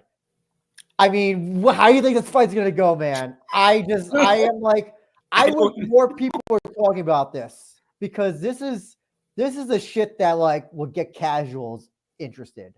Yeah. I'm sure it'll draw. I'm sure it'll get some attention in Japan. Well, I mean, Sina. Listen, when they announced this, that's when Barra said that they sold those 40,000 tickets. You only got to thank the Sina Army. Yeah, and the Osaka. No, it was all Sina Army, man. Sina Army came marching through to E+. Anyway, how do you think this fight goes, man? What do you think What do you think happens? Because Kouzi, here's the thing. Say this about Kouzi. He's got a chin. Buakaw couldn't even knock him out. No, but Buakaw can't. Buakaw's about what, 50 pounds smaller, 60 pounds smaller than Karimian. Yes, but it's still Buakaw, man. It's still Buakaw. Yeah, and Koji's got a good chin, but another thing about Koji that really concerns me, he doesn't move his fucking head. And he takes so many punches. And as slow as Karimian is, he's not facing a mover like Rukia, a slick fighter like Rukia Ampo here. Yeah. I mean, like, there's no way that Kouzi can reach him for a shot. That he's got to be just kind of like going like this the entire time, right? Yeah. Sina's going to be just throwing those overhands probably like he kind of does. I hope we see a spinning back fist. I don't even know if that. Honestly, the over under for fouls in this fight is, I think it's gonna be 6. Oh my God, the over under. You know what? That's one thing that they should have a betting thing for. Is how many fouls? Oh, yeah. How many fouls? Okay, so we got Kouzi with a headbutt somehow. What do you think Sina will do? Probably push him down or elbow or something like that. Oh my God! Listen, an elbow could like kill Kouzi. Maybe that's the thing that could kill him. Can I just say that I hope somehow Kouzi wins? Yeah, I'm hoping that Kouzi wins. I don't know how. He knocked out someone who was much bigger than. Jizzy Mack. One of my favorite fights of all time, Jizzy Mack at Super RIZIN 1. Mm-hmm. Yeah, and then, I mean, Sina doesn't have a great chin, but, I mean, Ampo couldn't hurt him, though, so. But then again, who the hell knows? So this is my main event of the show.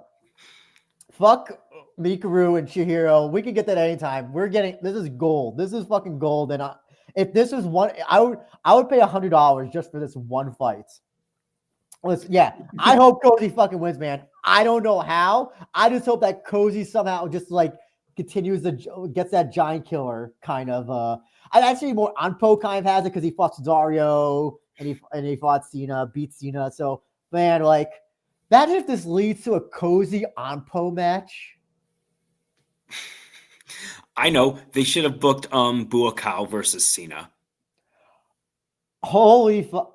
Hafid, do you hear that?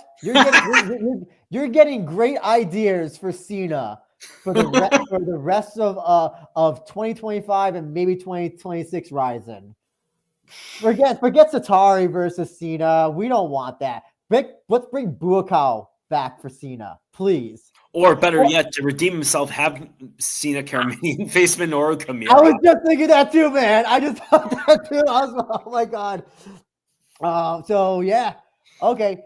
You hear all that, Hefe? We're giving you free ideas. Bring them all to Shingo, please. Yeah, or have Marcus Lilo Aurelio fight Sina. Oh yes. Oh man, so much fun. So much fun. Anyway, let's get into the heavyweight Grand Prix. Let's start off first with Sudario José Augusto. That'll be quarterfinals. Sudario, we know about him. Augusto fought on Bellator. Also fought light heavyweight as well, by the way. Pitbull brothers. I don't know where Sudario trains now because he's no longer with Ensign. Yeah. I don't know what it says. I know he trained at JTT for a bit. Okay. It says here, High Rollers Entertainment Purebred. High Rollers, that's Yushi and yeah. Knee. Maybe that's more of a like a management company. That sounds like it. Yeah.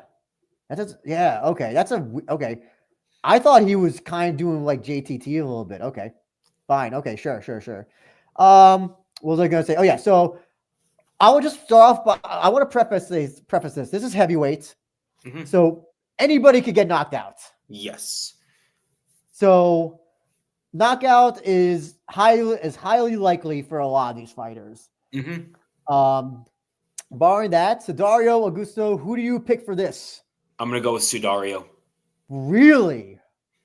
I think Sudario has regressed and not having Ensign anymore in his thing. Listen, he got lucky with Hisaki Kato because Hisaki Kato was like 60 pounds or whatever less, way less than him. So I have to go with Augusto. I think Augusto is probably the more well-rounded. He probably is, but Sudario, I just think the size advantage. Really? I'll go with the size advantage, but I could very well be wrong. Even though Augusto comes from the Pitbull Brothers gym, you don't think that? But he's not the Pitbull Brothers. Just because you're part of the gym doesn't make you the same. Is Ensign a really good corner 2025? Well, it's a corner, man. He got Sudario a bunch of his good wins in RIZIN. I'm making the assumption that Sudario will be in shape. Oh yeah, he'll definitely be in shape. Absolutely. I'm gonna have to go with Augusto, man. I think Augusto is gonna send Sudario to the Nether Realm first round. I think. Okay. I think the size would be too much, but as I've said, could be wrong. Next, okay. I cannot wait to hear how they translate Uulu's name in Japanese. I am so curious to hear that. By the way, if you looked up Islambek, Baktybek, Uulu, there's 2 of them. And when I was looking up, the first one that come up is a bantamweight guy. I'm assuming they're not brothers, but there's a bantamweight Uulu, and then there's a heavyweight Uulu. Okay. Taking on Alexander Soldatkin. You know these 2 fought already? Now that I think about it, but I had forgotten. It's been a while. And Soldatkin beat Uulu and couldn't finish him. Uulu's never been finished in any of his fights. So he's very durable. He's a very. Look at that head. That head could survive an 18-wheeler being coming on. Basically, would you call him the Kyrgyz Kazuyuki Fujita? Oh, we'll have to see. Let's see. I mean, he goes by the Kyrgyz Hulk, I think it is. He looks like Hulk. It. So yeah, actually, it's funny. So Uulu has a Fedor thing where he could be maybe a middleweight. Maybe I don't know. Okay, not middleweight. I'll say light heavyweight. But he obviously loves food. Because he looked like he started out like kind of svelte. Then I guess he just started eating all that land that they do in Kyrgyzstan. Anyway, Soldatkin's good though. Have you seen Soldatkin fight? He was on Dana White's Contender Series. I've seen him fight before, but it's been a while. This guy's good. He Russian, fights in Germany. Out of Spitfire Gym. Really good guy. Oh, by the way, Uulu and Shaydullaev do not fight the same gym. I thought they did, but they do not. But they're from the same city. Anyway, Soldatkin. I don't know. I think Soldatkin is gonna beat Uulu once again. Yeah. I think they're gonna be 2-0. I think Soldatkin is gonna go far in this tournament. I really do. Now didn't he? Was he? I know he was on the Contender Series. Did he fail a drug test? No, he did an illegal knee and got disqualified. Who am I thinking of then? Am I thinking of someone else? Maybe. Okay, an illegal knee. But man, I kind of want to see this Uulu guy go. I don't know. There's something about him that's just like I want to see him win, but I don't see it happening in this times. I have to go with Soldatkin. I think it'll probably. I would not be surprised if Soldatkin decisions him once again because Uulu is a hard guy to put down. Yeah, he is. I'm just gonna go with I can't pronounce these names. Soldatkin. Okay. We're going to move on to Marek Samociuk taking on Daniel James, who I did interview. You can check out the interview on this channel. Please check it out and like and subscribe and all that stuff. And we got Polish Power KSW taking on Chicago Power, Daniel James, the American Predator. Mm-hmm. So have you seen any of Samociuk's fights? I think I saw a couple clips of him. He also fought in Wotar, the promotion that Daniel did commentary for. Mm-hmm. I remember that vaguely. It's like Valley Tudo, bare knuckle stuff. Yeah, it didn't last that long, unfortunately. But it was a lot of fun. I think that's Marek is probably the least talented out of all these heavyweight guys. KSW does not send their best to RIZIN. No, they do not. We don't. And Daniel James is solid. Huge puncher. Oh yeah. Now, but here's the thing though. He's the oldest. I know. He's 43. 44, I want to say. I think 43, 44. But again, puncher's chance, puncher's power, puncher's chance, whatever. This is heavyweight. They're the exceptions. But I think Daniel James is going to knock out Marek. I agree. I think the experience will be too much and the power. Oh yeah, yeah, yeah. And then the last of the, I think the last, yeah, the last of the bracket. We got Japanese versus Japan. Japanese versus Japanese. Shoma Shibisai take on Mikio Ueda. Apparently, one-time training partners. And probably, I don't know. Would you say the two aces of Japanese heavyweight at this point? If you want to, in quotations there. At least Shoma. Listen, Shibisai might be. I think he's a dark horse in this. Like, I agree. I think both of them are solid, but my concern with Ueda is his ground game. Wow. If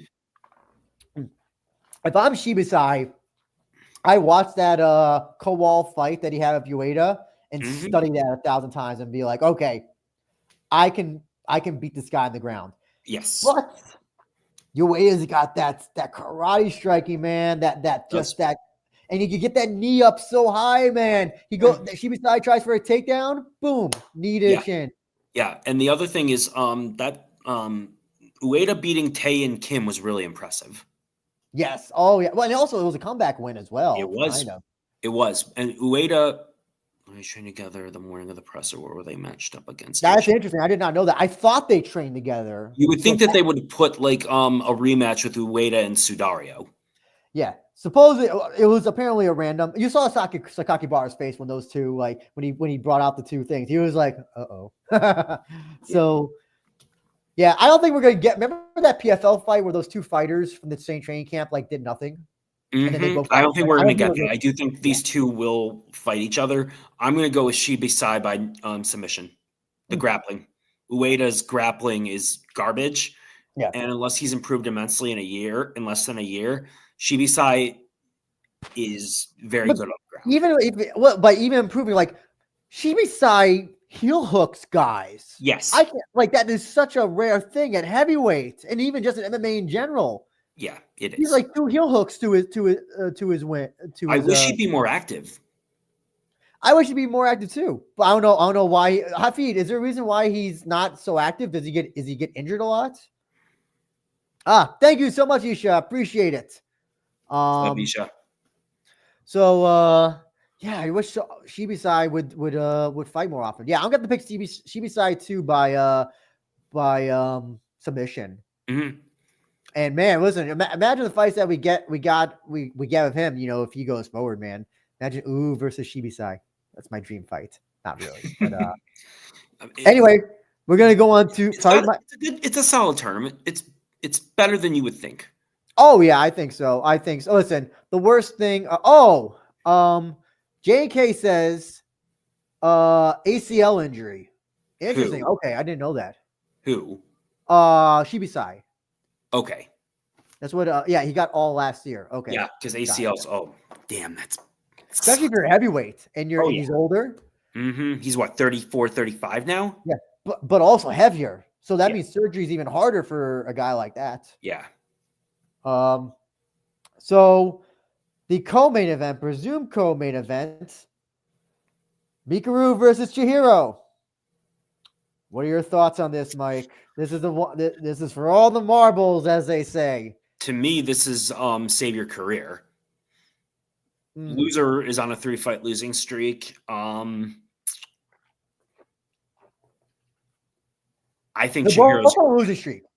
What? They're both on losing streaks. Right. I'm saying the loser is going to be on a 3-fight losing streak. Oh, okay. My bad. Sorry about that. Okay. No problem. No, I'm going to say Chihiro's got to win this fight. Well, both of them do, but I'm going to go with Chihiro by knockout. He's much faster, harder puncher, better striker, and Mikuru's grappling is not good enough to submit him or to hold him down for 15 minutes.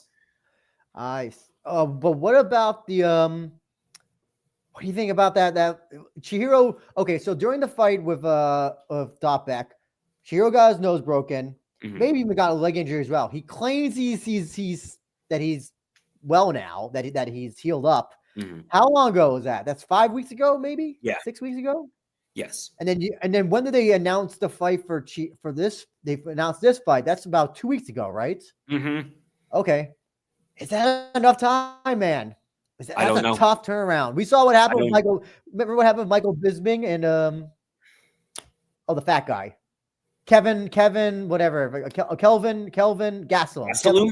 Yeah, remember he had the GSP fight, Yeah. and then like Yeah, I do. I do remember that. I think if Chihiro's even close to 100%, he wins this fight handily. But if he's injured, but if he's still injured, Mikuru could get him. Mikuru's had more time to prepare. Yes. For this, he hasn't had more time for Chihiro so much. Well, I don't want to say that Chihiro and Ren are similar fighters, but I mean, they're not even close. Yeah. Chihiro's way more aggressive. I gotta say, I think I gotta pick Mikuru for this. This might be the first time in a long time picking Mikuru. I don't know. Like that layoff has me worried, man. That has me really, really worried. Absolutely. And I don't know if Mikuru can knock him out, but I think. No. Do you think Mikuru can out-grapple Chihiro at this point? No, I don't. Huh. No, because if he couldn't get finished by Kleber and held down by Kleber, I don't see how Mikuru can. Doutbeck kind of out-grappled a little bit. Yeah, but Doutbeck's a much better grappler than Mikuru at this point. Gotcha. Yeah, I gotta pick Mikuru. I'm going to assume that Suzuki's chin is still hopefully good, but I think Mikuru is going to win this. You think because of the injuries potentially? I'm that layoff, like that quick turnaround, man. Especially from how those two pummel each other.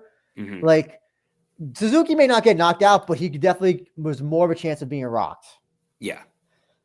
Mikuru's chin is gone, but again, he's had time. How long has it been since his last fight? Almost about 10 months. 10 months. So he's had time to rest, relax, all that stuff. 9.5, 10 months, something like that. So I have to pick Mikuru. I think that's how I see it going. If Suzuki fights the way that he does against Doutbeck, then I think he can win.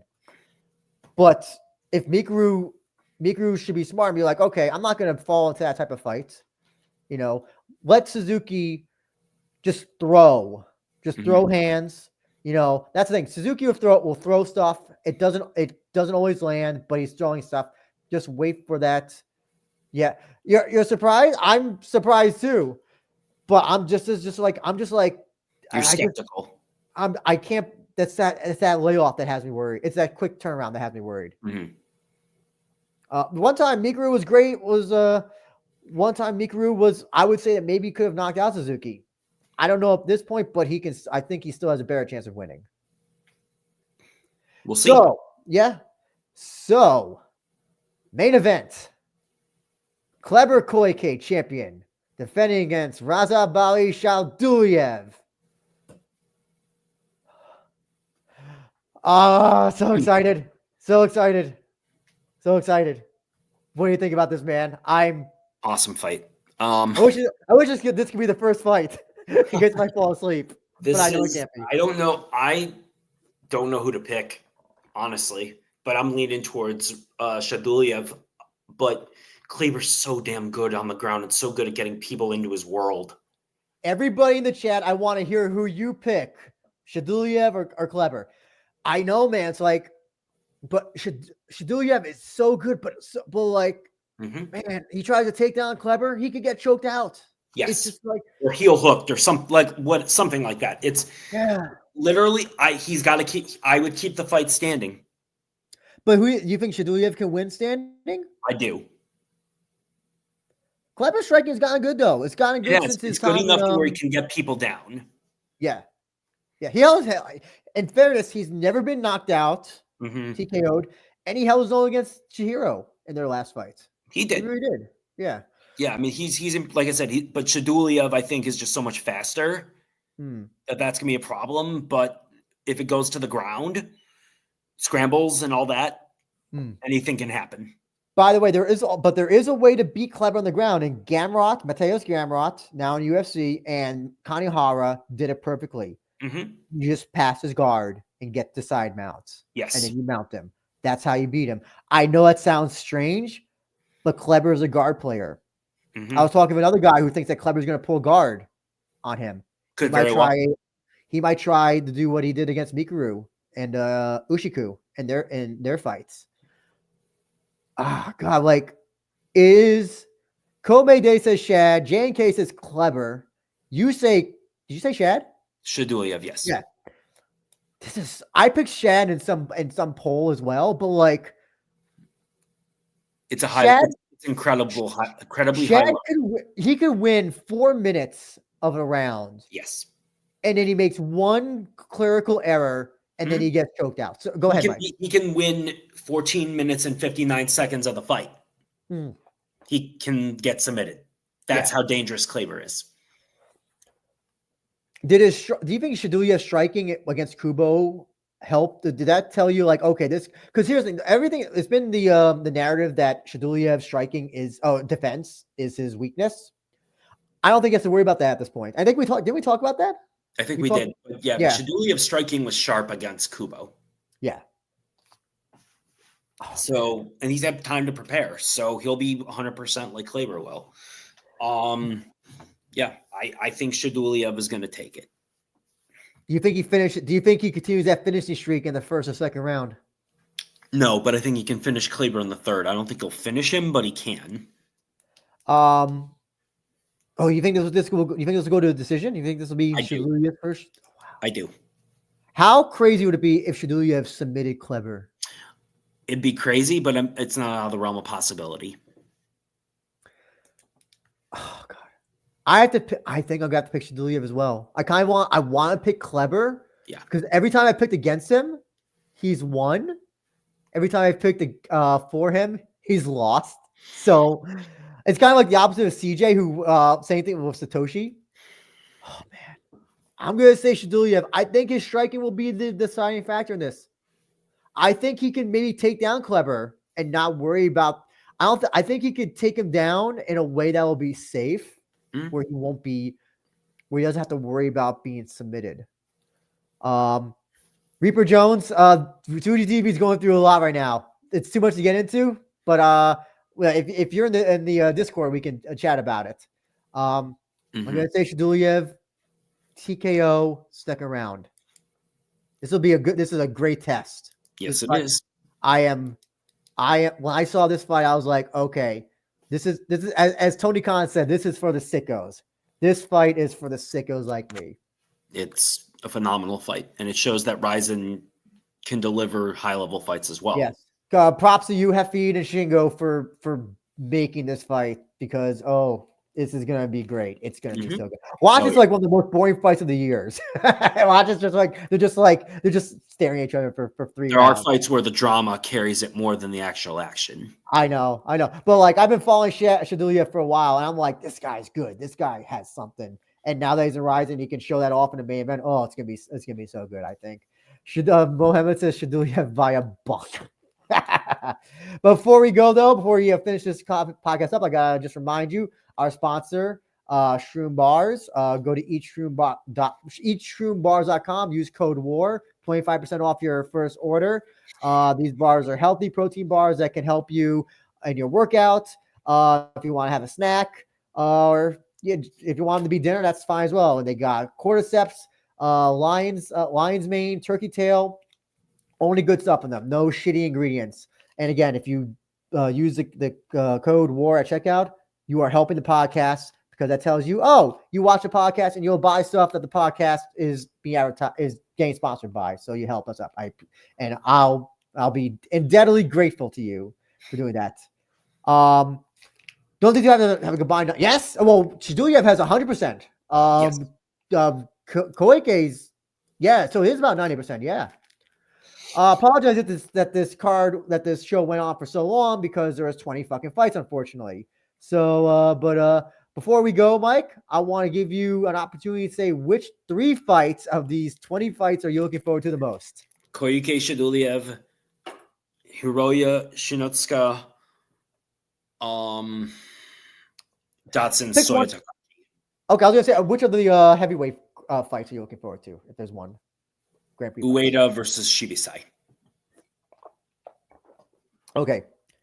Kleber versus Shaydullaev. Oh my god, my brain is short circuiting. Okay. Heavyweight Grand Prix, Ueda versus Shibisai. What was the one you said again? I forgot. I apologize. You said Dotson. Yeah, Dotson, Soya, and one more.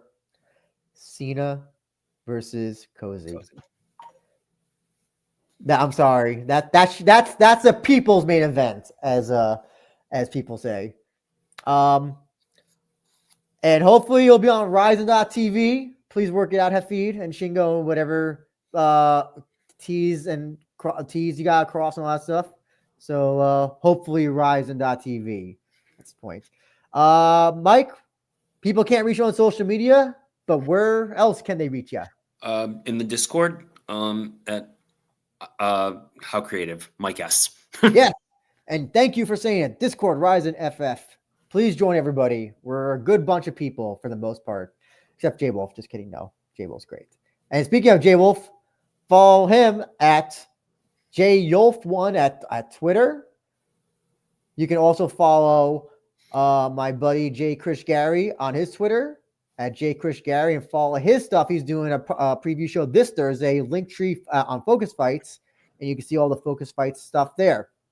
And again, apologies that this went long. There's 20 fights. We tried our best. But again, this Thursday, excuse me, I've been drinking too much. This Saturday, May 4th, 11 p.m., English commentary and working on the RIZIN.TV, Hafid says. So again, everybody who tuned in, thank you so much. Appreciate it. Looking forward to the fights, and we'll definitely be back for a recap show sometime next week, hopefully. Other than that, take care, like and subscribe and all that stuff.